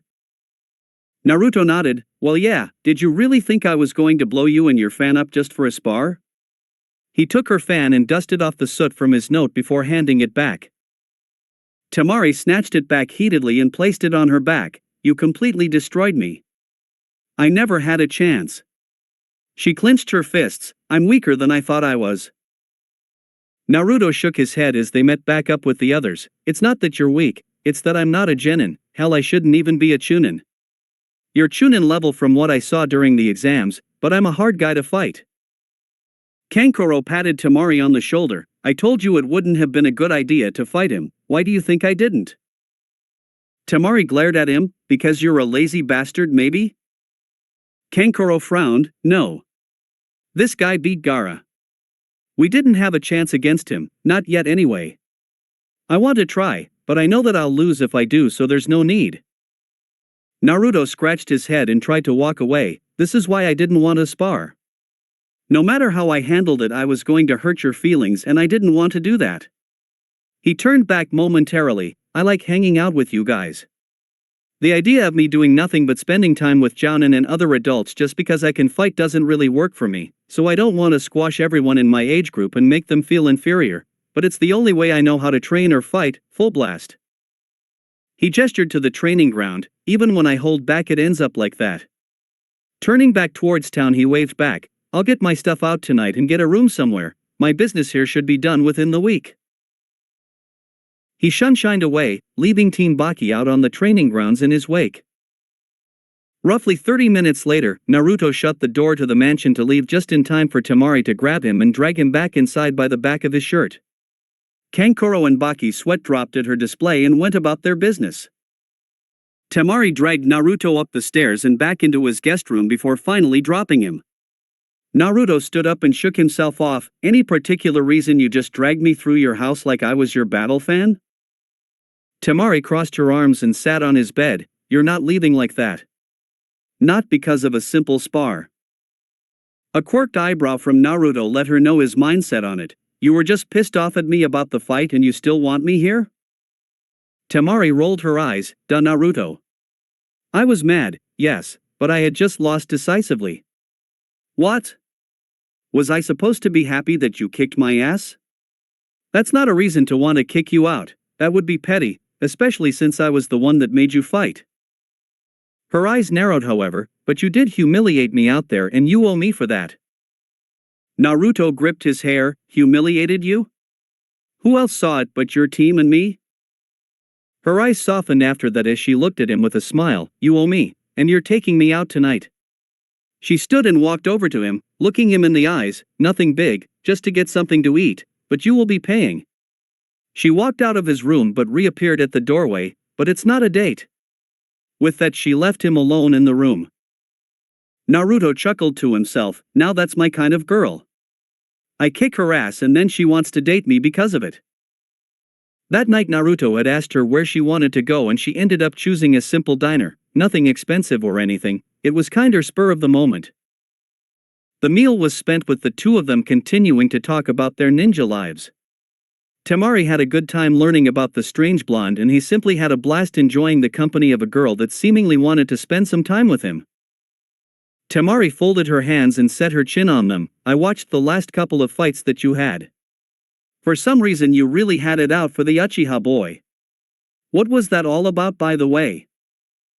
Naruto had set down the money for their meal on the check. I hate Oto Shinobi so much. Long story short, they were the ones that gave me the scar on my face among other things. I dislike them immensely, and Orochimaru's cronies with those damn seals on their bodies are the ones I hate the most. He paused to calm himself down. I didn't really like Sasuke that much anyway. There was always some kind of underlying animosity, but seeing him actually using that damn thing pissed me off so much, I couldn't take it. Naruto looked at her with a smirk on his face. Who uses something that an infamous S-ranked noob with crimes against humanity on them gives him anyway? That really isn't the smartest thing you could do. Temari laughed slightly. True. I thought he was a genius, wasn't he? Naruto laughed in return. Yeah, I guess, but they throw the term around a lot in Konoha, I swear. Every year another genius ends up rolling out of the academy and gets pegged as the second coming of the Yondaime Hokage or something. It's ridiculous. Temari had a smile on her face as their check and cash were taken by the waitress. Well, what about you? What does that make you? You're way better than anyone our age that I've ever met. Naruto shrugged in his seat. I wouldn't call myself a genius, that's for sure. I actually had to train my ass off to get what I've got, and I'm still nowhere where I should be. There are some dangerous people out in the world, and I've made some powerful enemies that I still need to prepare for. Temari put her hand on his and smiled at him. Well, I know you'll be ready when the time comes to fight. You're a strong person, Naruto. Naruto smiled back at her. Thank you, Temari-chan. That means a lot to me. After a short walk around the night-lit village, Naruto escorted the girl to her bedroom door and bid her goodnight, even getting a kiss on the cheek for his chivalry. Naruto smirked all the way back to his room where he sensed someone's presence.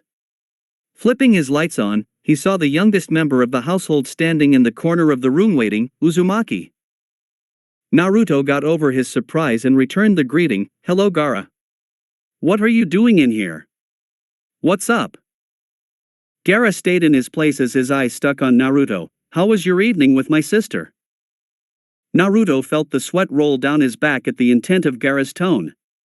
He may have beaten him once before, but last time they weren't fighting in a desert either, so he didn't really feel like scrapping with him again. It was great. Temari-chan is awesome. We had a good time.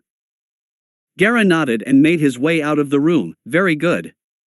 And Uzumaki, if you hurt my sister I will kill you. Not Shikako, me.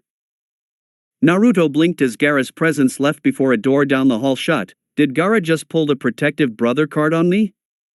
Naruto shook his head and started getting ready for bed. This mission is weird. The next day Naruto received the scroll from the council, with their offers to Konoha for a treaty. With the bulk of his mission completed, Naruto bid each of the siblings goodbye at the gate.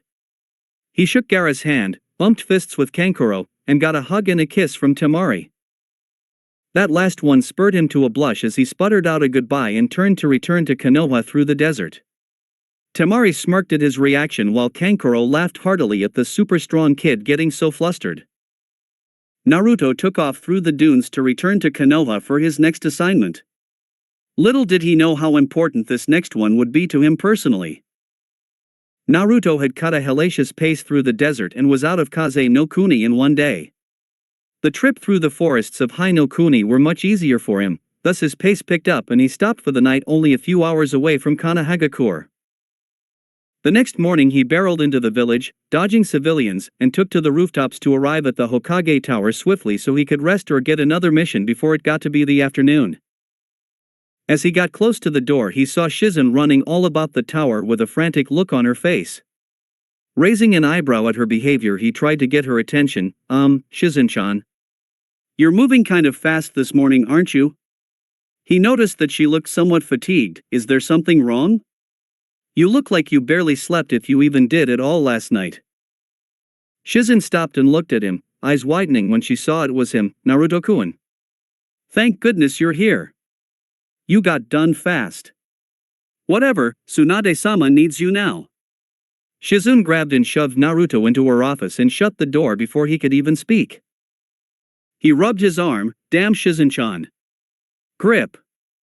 Naruto looked at Tsunade's desk to see her drinking sake and looking down at some kind of papers. Naruto fished in his pocket and walked up to her desk to place the scroll from Suna down. Tsunade's head snapped up as she had just noticed Naruto right then and her eyes lit up. Naruto. This once again confused him. Yes, me. Are you and Shizun feeling okay, Bachan? You never call me Naruto to my face and you're both freaking out about something. Tsunade grabbed Naruto by his cheeks and pulled him halfway over the desk, scaring the crap out of him. Tsunade shook him. I need you to go back up a team. Naruto looked confused. Now? Damn, I just got back. What is it? And who am I going to meet up with? Tsunade let go of him and sat down. I know it's sudden, but I sent out a team of genin to retrieve Sasuke Uchiha from a group of Oto ninjas sent to take him to Orochimaru. Naruto narrowed his eyes. Did he leave with them or did they kidnap him? Tsunade shrugged. We don't know, but either way we can't let Orochimaru have the Sharingan. That would be catastrophic for Konohagakure. She sighed and looked at him seriously. Naruto, I'm sorry to send you out so soon after you got back, but your next mission will be to give assistance to the retrieval team of Chunin Shikamaru Nara, and his squad consisting of Genin Niji Hyuga, Kiba Inuzuka, Choji Akimichi, and Rock Lee. Naruto took on a stone-like visage and nodded. Hi Hokage-sama. Tsunade blinked in surprise. Pretty professional brat. Naruto didn't flinch. There's a time for being goofy, now isn't the time. I'll leave on your call. Tsunade nodded. Go, and hurry and catch up with them. Orochimaru wouldn't have sent anyone weak to bring Sasuke to him. I would send a team with you but we don't have anyone on reserve right now. I'm sure you can tell due to such a high-profile retrieval team being made of genin and a newly promoted Chunin. She remembered something before he could exit. Naruto, wait. He turned in time to catch a bag with a few soldier pills in it. Take care of yourself, brat. Don't go overboard out there and help those kids get out alive. I'll send backup as soon as I can. Naruto saluted Tsunade with a smile and left the office and building in a hurry to rush to his former classmate's aid. Naruto tore through the town at a breakneck pace, completely bypassing the gate altogether in a yellow and red blur. Sakura, who had been sitting under a tree nearby the gate ever since the retrieval team had left early that morning, had gotten a glimpse of the figure in red and yellow causing all of the ruckus throughout town, and Naruto. As he took to leaping through the trees, Naruto went off in the general direction of Ta no Kuni, hoping to quickly pick up a trail from either the retrieval team or the squad of Oto ninja they were in pursuit of. Eventually he came upon a clearing that looked as if it had been the site of a small battle. He surmised that he had to be heading in the right direction, so he simply went on autopilot and prepared for battle as he raced to catch up. Shoji was at the end of his rope. Taking 2 of his family's secret pills wasn't enough to finish this guy off, as even when he attempted to squash him with a full-on body press after he used Chobaika no Jutsu, super multi-size jutsu, the guy just let the strange marks on his body transform him into some kind of red demonic-looking creature with wild orange hair. Shoji watched as the powerful ninja edged ever closer with a smirk on his face to end his life. Shoji looked at the case of food pills he had brought, seeing the 2 empty slots and the one that had just 1 red pill inside, the red chili pill. When I take this, it should be enough to finish him off, but afterwards. Shoji steeled himself and lifted the case close to his mouth to pop the pill. Jirobo's eyes widened as he saw that Shoji had 1 more of those twice-damned pills still on him, and as he prepared to rush him to kill him before he could take it, a sharp slicing feeling across his body sent him flying back as he watched his own blood fly through the air. Shoji held back on taking the pill as he heard a massive body hit the ground hard. Sitting up after much effort on his part, he saw a familiar face holding a bloody sword, and Naruto. Naruto looked up at him with his eyes full of fury, softening them upon seeing the state Shoji was in. Shoji, how are you feeling? Shoji snapped out of his thoughts of how he was just saved. I'm fine, Naruto. But this guy is strong. I'm really glad you're here. I almost ended up taking the last of my pills to beat him, but now we can both take him out. Shoji then slowly stood up. Naruto walked over to Shoji. Do you have any soldier pills on you? Shoji felt around on his person before he remembered. No, this guy caught us and drained our chakra at first before I broke off to fight him. I gave everyone else my pills, sorry. Naruto reached into a bag tied to his hip and tossed Shoji a pill. Tsunade-bashan gave me a bag in case of something like this. Shoji nodded and took the pill, noticeably perking up afterwards. Good, you're better. Now go and catch up to the others in case they need help. Shoji widened his mouth in shock. Naruto, this guy is tough. We can take him out together and move on, it would be way easier. Naruto nodded. Yeah, but he broke off from his squad to fight you first. That means that the others with him are stronger. The others might need your help.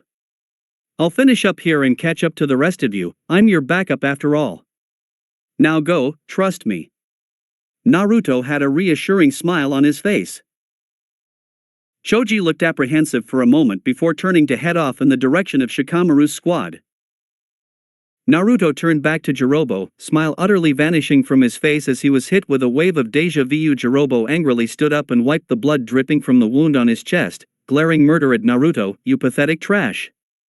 You think just because you replaced the fat one that you can make a difference? You're all going to die. Naruto stayed staring at Jirobo. There was something that just wasn't hitting him at the moment. I wouldn't be calling anyone fat if I were you, Chubs. But there's something about you that is picking at my brain. Jirobo began slowly stalking Naruto down. All of you brats are going to die. The moment I activated Orochimaru-sama's cursed seal, your life was forfeit. Naruto's eyes slowly widened. Cursed seal. Cursed seal. Cursed seal kit. It's one of them. Kyuubi was buzzing with bloodlust at one of the orchestrators of Naruto's lost years. Naruto's eyes blazed with anger at Jirobo. Cursed seal. You're one of those 5 sons of bitches that cut me all up in Tano Kuni 4 years ago.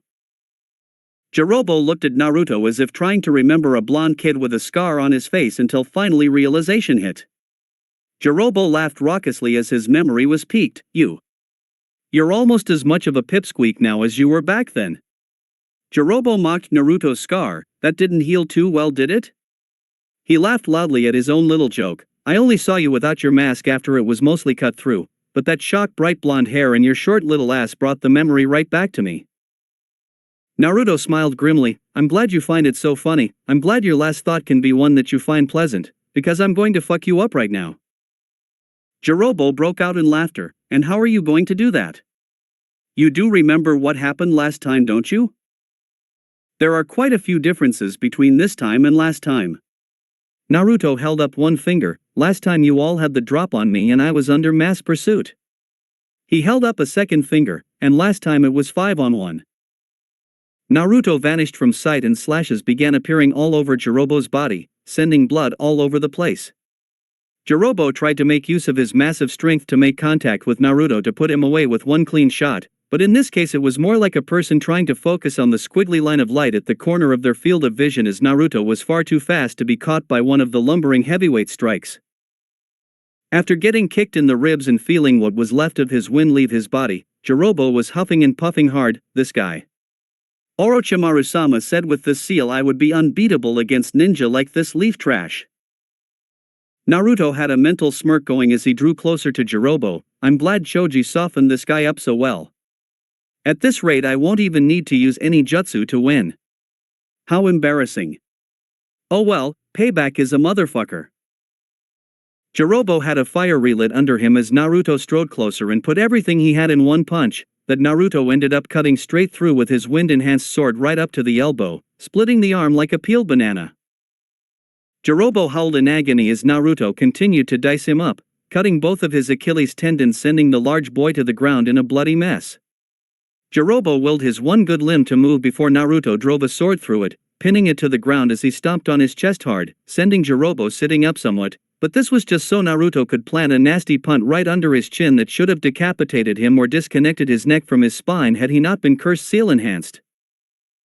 Jirobo coughed up a glob of blood, and hacked painfully as Naruto pulled his sword out of Jirobo's arm and poised himself to deliver the final strike.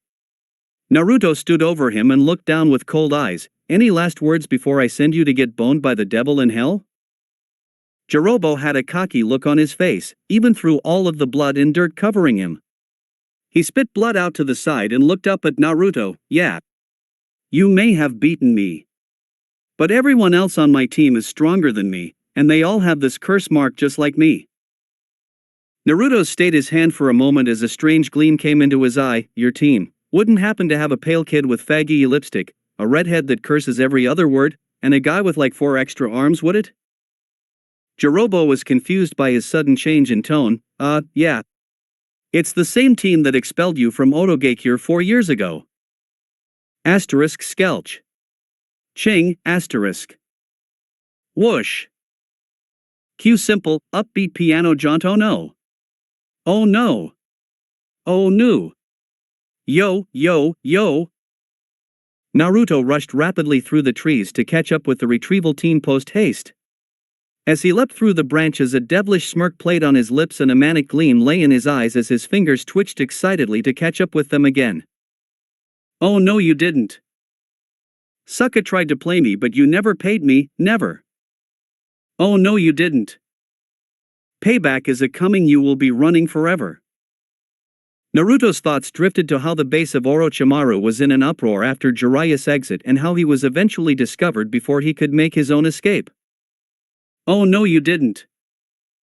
Until I get my vengeance, I will never end this mayhem. Oh no, you didn't. I'm a leaf shinobi, you ain't got a prayer you owe me. Oh no, you didn't. He remembered the dogged pursuit by 4 different ninja dressed in Orochimaru look-alike purple belts and how eventually he was forced to stop and fight them. Despite their unique skill sets, he still had the upper hand easily over them all. Harmonic chorus. Oh no, you didn't. Oh no, you didn't. Oh no, you didn't. Oh no, you didn't. Didn't you? Oh no. You didn't pay me what you owe me, so now it's over for you. Papa papa papa papa papa papa papa papa papa papa papa. Yeah, papa papa papa papa papa papa papa papa papa papa papa. Yo yo, check it out. Naruto then thought of how the white-haired guy with the bones as a weapon jumped in right as he was winning against all 4 of his pursuers. He willed them to activate their cursed seals and they began to overwhelm him. The white-haired guy even ended up shooting bones at him. He growled and gritted his teeth as he continued to run. Oh no, you didn't. First you tried to trap me, then you busted cap in my ass. Oh no, you didn't. Such humiliation would bring annihilation at last. He thoughtfully traced the scar over his eye and clenched his fist so hard that it drew blood. Oh no, you didn't. It will be delicious when I get vicious tomorrow. Oh no, you didn't. There's no second chances you will do the dance of sorrow. Oh no you didn't. Harmonic chorus. Oh no you didn't. Oh no you didn't. Oh no you didn't. Oh no you didn't. Didn't you? Oh no. You didn't pay me what you owe me, so now it's over for you. Papa papa papa papa papa papa papa papa papa papa papa. What a fool. Papa papa papa papa papa papa papa papa papa papa papa. All right, come on. Oh no you didn't. Better watch your back, boy. Keep running. This ain't just a game, I'll never stop coming. I got my arsenal, I put out the call. And when I finish y'all, you'll be a ragdoll. Naruto remembered a desperate retreat to Ta no Kuni's borders that had him perpetually plagued by assaults from any combination of the 5 powered-up Oto ninja. The last of which almost ended up getting at least his right eye when the guy with the bones pulled out a blade from his body and slashed Naruto across the face deeply during the fight, only ending with him escaping due to a well-timed explosive tag, a lot of luck, and pumping the Kyuubi's chakra to his legs for hours until he collapsed in a pool of his own blood after crossing the border a decent distance, conveniently being the last cognizant thought he had as a member of Na. Fool tried to diss me, now you're gonna wish you were dead. Oh no you didn't. After I deliver your blood will be a river of red. Oh no you didn't. Better beware when no one's there to defend you. Oh no you didn't. So many ways to kill, it's gonna be a thrill to end you. Naruto shivered in anticipation as he sensed multiple signatures up ahead and saw a lot of white webbing. Oh no you didn't. Harmonic chorus. Oh no you didn't. Oh no you didn't. Oh no you didn't. Oh no you didn't. Didn't you? Oh no. You didn't pay me what you owe me. So now it's over for you. Oh. Oh no. Oh no. Oh no. Oh no you d. Kyuubi, chill the fuck out. I'm trying to get my mind right before I start fighting again. Naruto had his hands on his head trying to shake out the song. Kyuubi sheepishly stopped singing within Naruto's mindscape. Sorry kid, but I've wanted this just as badly as you have for just as long. How lucky you are that this ended up being conveniently dropped into your lap. You need to give that old hag a kiss or a bottle of her blasted alcohol when you get back to Konoha for this one. Naruto saw Neji and his opponent up above him in the trees, conveniently being the guy with 6 arms. Neji retreated to the ground where he began to throw gold-colored weapons at Neji, who was using Kaiten to defend against them. As Neji rotated and avoided the weapons, Naruto snuck around the battlefield. Neji is fine. As long as this guy is messing with him with his little punk-ass throwing knives, then I can just kill him and be done with it. Naruto skulked to the upper levels of the forest while the fight continued down below. By now a giant spider had been summoned and was producing tons of tiny little spiders to wrap Neji in webbing, but he fought them all off with Hack Hyaku Nijuhachisho, 8 trigrams 128 palms. Naruto saw the black marks that had been spread across Kadamaru's body for quite some time as he stepped his game up and decided now was as good a time as any to finish him. Naruto pulled out a kunai and threw it at Kadamaru before pushing his own hands together. Futon, Ripushu, Wind Release, Violent Wind Palm. The added boost from the Windjutsu sent the high-speed weapon straight into the base of Kadamaru's skull with a dull wet thunk noise, buried up to the ring. Kadamaru's confident smirk turned to a death rattle as the markings from his cursed seal receded and he fell from his place in the trees lifelessly. Naruto grinned to himself and punched the air in victory as he whispered, "Boom! Headshot!" Neji breathed a sigh of relief as he watched Kadamaru's corpse drop before he deactivated his Byakugan. "You can come out, Naruto, I saw you while we were fighting. I didn't think you would sneak up on someone that strong though." Due to deactivating his all-seeing eyes, Neji never saw Naruto suddenly appear from his blind spot when just a second sooner he had been in front of him. "I am afraid that you are underestimating the sneakiness, sir." Naruto dropped from the canopy, frightening the genius, to find Neji not very worse for wear. Naruto smirked at Neji as they walked closer. "Thanks for holding his attention. Have you been fighting long?" Neji recollected himself and shook his head. "No, I don't think we're too far behind either." I assume you defeated Choji's opponent for us when you let him go after us. Naruto motioned for Neji to follow him as they took off into the woods again to give chase to their comrades. Naruto and Neji landed with Shikamaru and Choji looking at their two opponents. Naruto looked over at the gritted teeth on the face of Shikamaru. What happened? Shikamaru wasn't surprised to see Naruto as Choji told him Naruto had freed him up from his own fight, Kiba. He and one of the Oto guys went over the cliff into the water. Naruto nodded. Neji, go find Kiba and help him out. He and Akamaru wouldn't die off of something so simple, follow the river. Neji nodded and jumped off. Shikamaru breathed a slight sigh of relief. Okay, but another guy showed up and took the barrel holding Sasuke away. Rock Lee was fast enough to get away and give chase. Naruto raised an eyebrow. White hair? Weird marks above his brow? After blinking for a few seconds, Shikamaru nodded. Yeah. How did you know? Naruto chuckled. I'm just good like that. Tayuya was getting upset with all of the talk going on. Hey. What are you three cocksuckers doing over there? Naruto cleaned out his ears. Wow. Her mouth got even dirtier over the last couple of years. Tayuya squinted at the new arrival. Her mental capacities were quicker than Jirobo, and if you are one of Orochimaru's elite bodyguards, you tend to remember the people that end up taking it to your ass in a fight.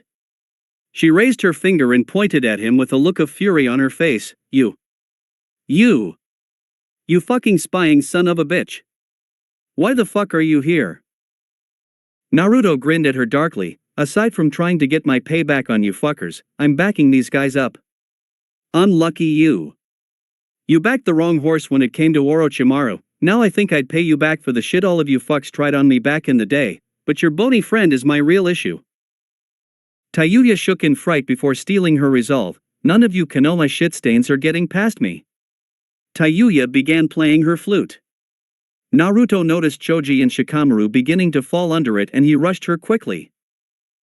With a shrill tweet of the air in her lungs rushing into the flute following a punch to the body, Naruto began battering Tayuya with savage taijutsu combinations. She was no slouch up close, being one of Orochimaru's elites, but Naruto was too fast and too strong for her to take on without her seal, and he wasn't giving her a chance to activate it with the ferocity of his attack. He battered her swiftly anywhere he could hit her. He fought furiously due to the fact that he knew how dangerous her genjutsu could be and that the others couldn't break them as easily as he could. After all, who else had a demon with near-infinite power inside them to help break illusions? Naruto eventually snatched the flute from her hands and backhanded her to the ground. Tayuya tried to rise quickly but went nose to edge with Naruto's blade. She looked up into his eyes.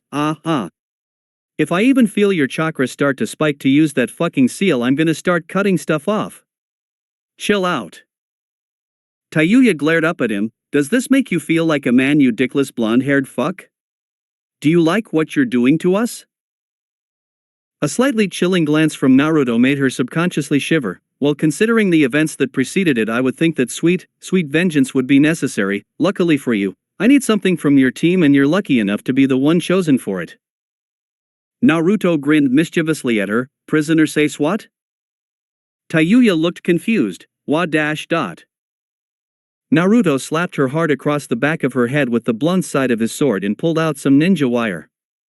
He quickly hogtied her tightly and turned to Shikamaru and Choji. Take her back to Konoha and get her locked up. I'll keep going and get Rock Lee out of his situation. The guy he's chasing is stronger than all of these other guys combined. Naruto then stopped and looked at him sheepishly. Sorry. I'm kind of running your show here. You're the leader of this squad and everything. Shikamaru and Choji walked over with Choji hoisting Tayuya's unconscious body over his shoulder. Shikamaru chuckled. Well, you do technically have seniority over me, even if it is only by like a week or two, and you're the strongest out of all of us. You go and finish the mission. Neji will find Kiba and help him, and we'll take her back to Konoha. Naruto saluted Shikamaru and jumped off, heading towards the border of Hai no Kuni and Ta no Kuni once more. Naruto stopped in a clearing in the forest where he saw Lee doing pretty well against Kimimaro until Kimimaro started shredding him with his rib bones. As Kimimaro moved in to finish off Lee, he was forced to jump back after a slash from Naruto. Naruto stood protectively in front of Rock Lee with his sword drawn. It looks like you're still the best one out of all of them. The rest of them didn't dodge my first attacks. Kimimaro scoffed at Naruto, don't compare me to the trash that preceded you. I am Orochimaru-sama's former choice for a vessel. Naruto snickered, former choice? What happened? Did he come a little too hard for you and rupture your rectal cavity one night or something? Kimimaro's eye twitched as Rock Lee stood back up. It is good to see you, Naruto-kun. This opponent is most vexing to combat. Naruto looked behind him and smiled slightly. Hey fuzzy eyebrows, good to see you up and about again. Naruto noticed a broken barrel at the edge of the field. Lee. Where is Sasuke?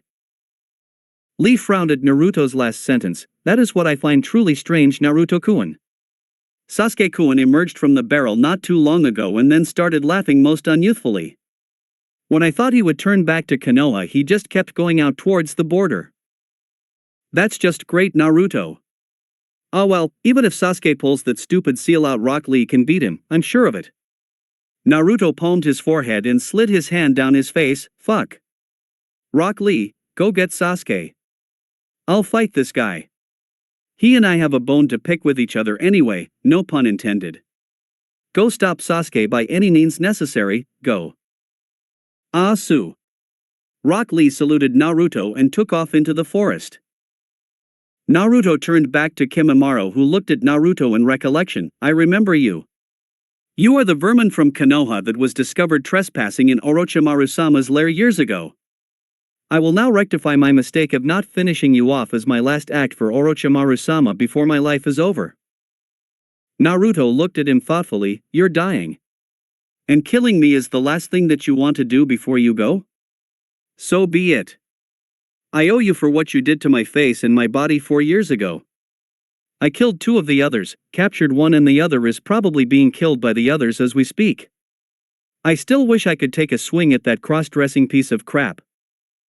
Kimimaro pulled a bone sword from his arm and held it out in a stance. You think that I care that you could kill those other useless pawns? Orochimaru-sama has no need for weak tools.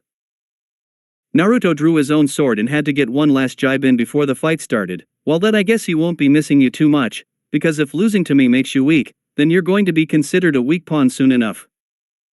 Kimimaro narrowed his eyes and rushed in, showing Naruto his speed for the first time in years, coming in with sudden thrusts and slashes.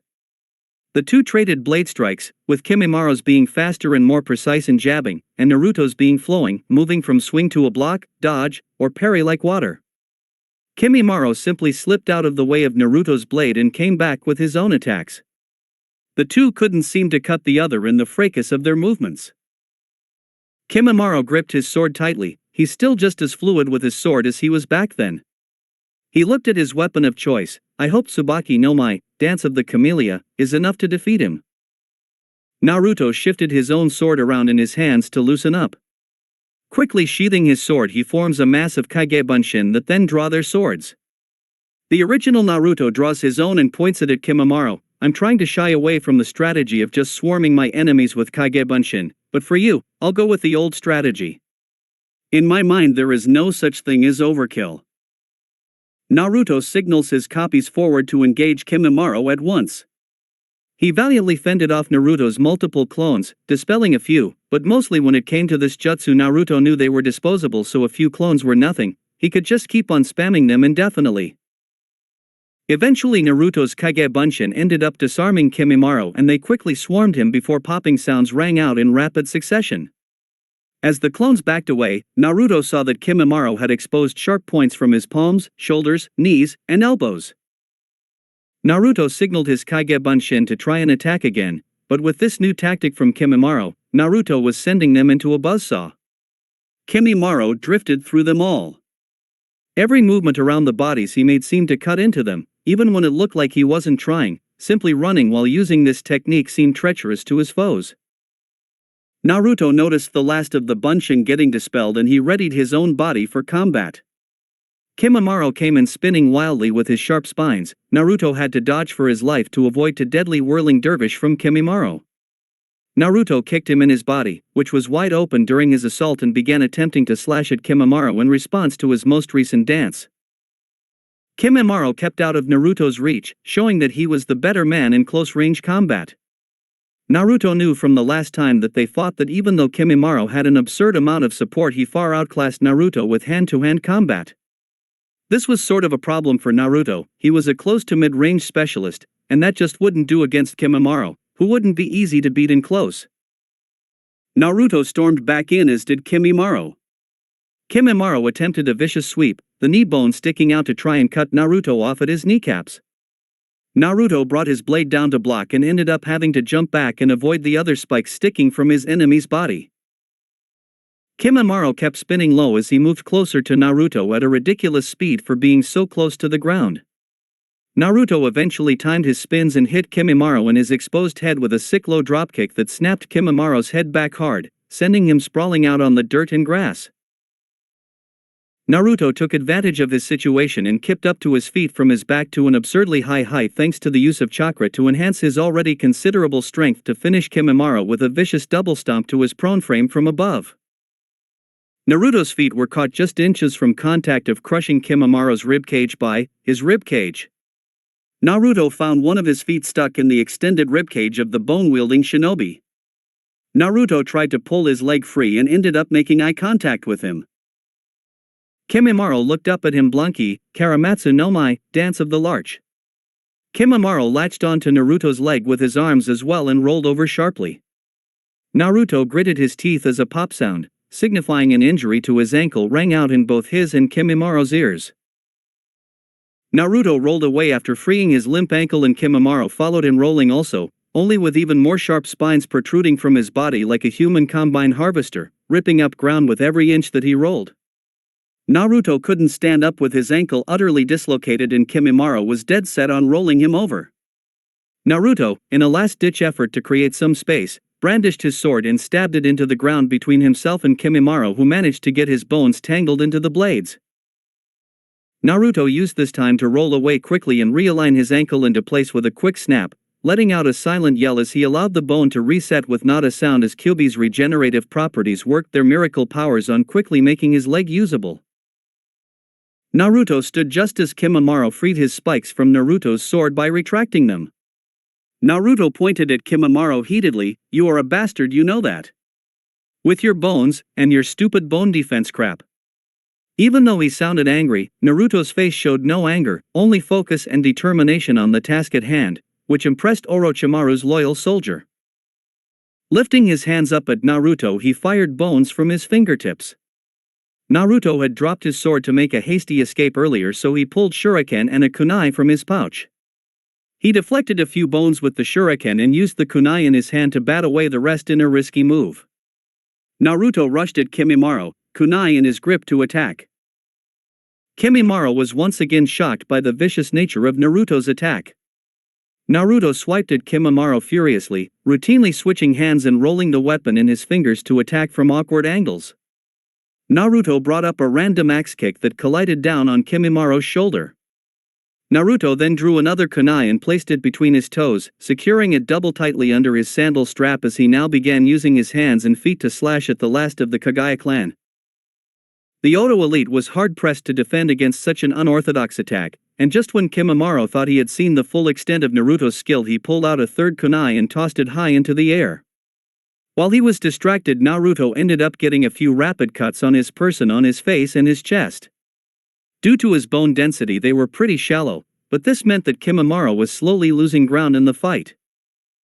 "This is just as dangerous as one of my dances." The kunai Naruto tossed fell back to the earth, spinning dangerously until Naruto's manic attack incorporated it into his assault. His spastic punching and kicking and frantic movements kept the kunai in the air, still spinning and targeting Kimimaro. He now had Naruto using kunai in his hands and on one foot, and had another as a wildcard that he always had to look out for in the air. Naruto made an upslash at Kimimaro, forcing him to bridge back deeply. Naruto got a grin on his face as he took advantage once more and jumped into the air, rotating the kunai in his foot and catching the other that was in the air in his toes and his other foot, both pointing down in a stabbing motion. Naruto stabbed one foot into his chest, then the other, then the other. Soon Naruto was literally stomping a mudhole in Kimimara's chest. Eventually, believing he had done enough with that attack, Naruto jumped off of his chest and reholstered the bloody kunai in his hand and between his feet. Looking over at Kimimaro, who was still standing, albeit bridged backwards, but standing regardless. Kimimaro leaned back up to reveal that Naruto had carved up his chest ruthlessly, with the majority of the puncture wounds and gashes going straight through to his ribs. That was a very deadly attack you used. I dare say if it was anyone but myself that you used it on, this fight would be over, but my Kekkei Genkai allows me to harden my bones, as you can tell, among other things, and you didn't slip any attacks under my ribs. Kimimaro let the black marks from his cursed seal on his collarbone spread all along his body. However, I'm just getting started, Konoha trash. I haven't even begun to reveal my true power. Naruto chuckled lightly as he let a red aura envelop him. You know, Bone Guy, I honestly have wanted to fight you all and possibly kill you ever since I got my memory back, you in particular, ever since I realized that you and those other Tams were the main catalyst to how my life and skills went straight down the toilet almost forever. If you had never injured me so heavily upon my retreat from Odo, who knows how I'd be living right now, but that is not the point right now. Naruto allowed a shroud to envelop his body, forming a fox outline as his features became more feral. You, whether you know it or not, are a loose end to my past life that needs to be tied up. And I can think of no better way than to fight you and kill you myself. Naruto crouched down in a low mantis stance, showing his claws on his extended two fingers prominently. Come on, albino boy, show me what you've got, and don't underestimate me. It might be the death of you. He finished with a feral grin baring his fangs. That's it for today. Remember to show your support to the creator of this story if you enjoyed it. If you would like more parts of the story to be uploaded, leave a comment and subscribe to get notified when the story continues. Bye-bye for now, and I hope that you all have a wonderful rest of your day.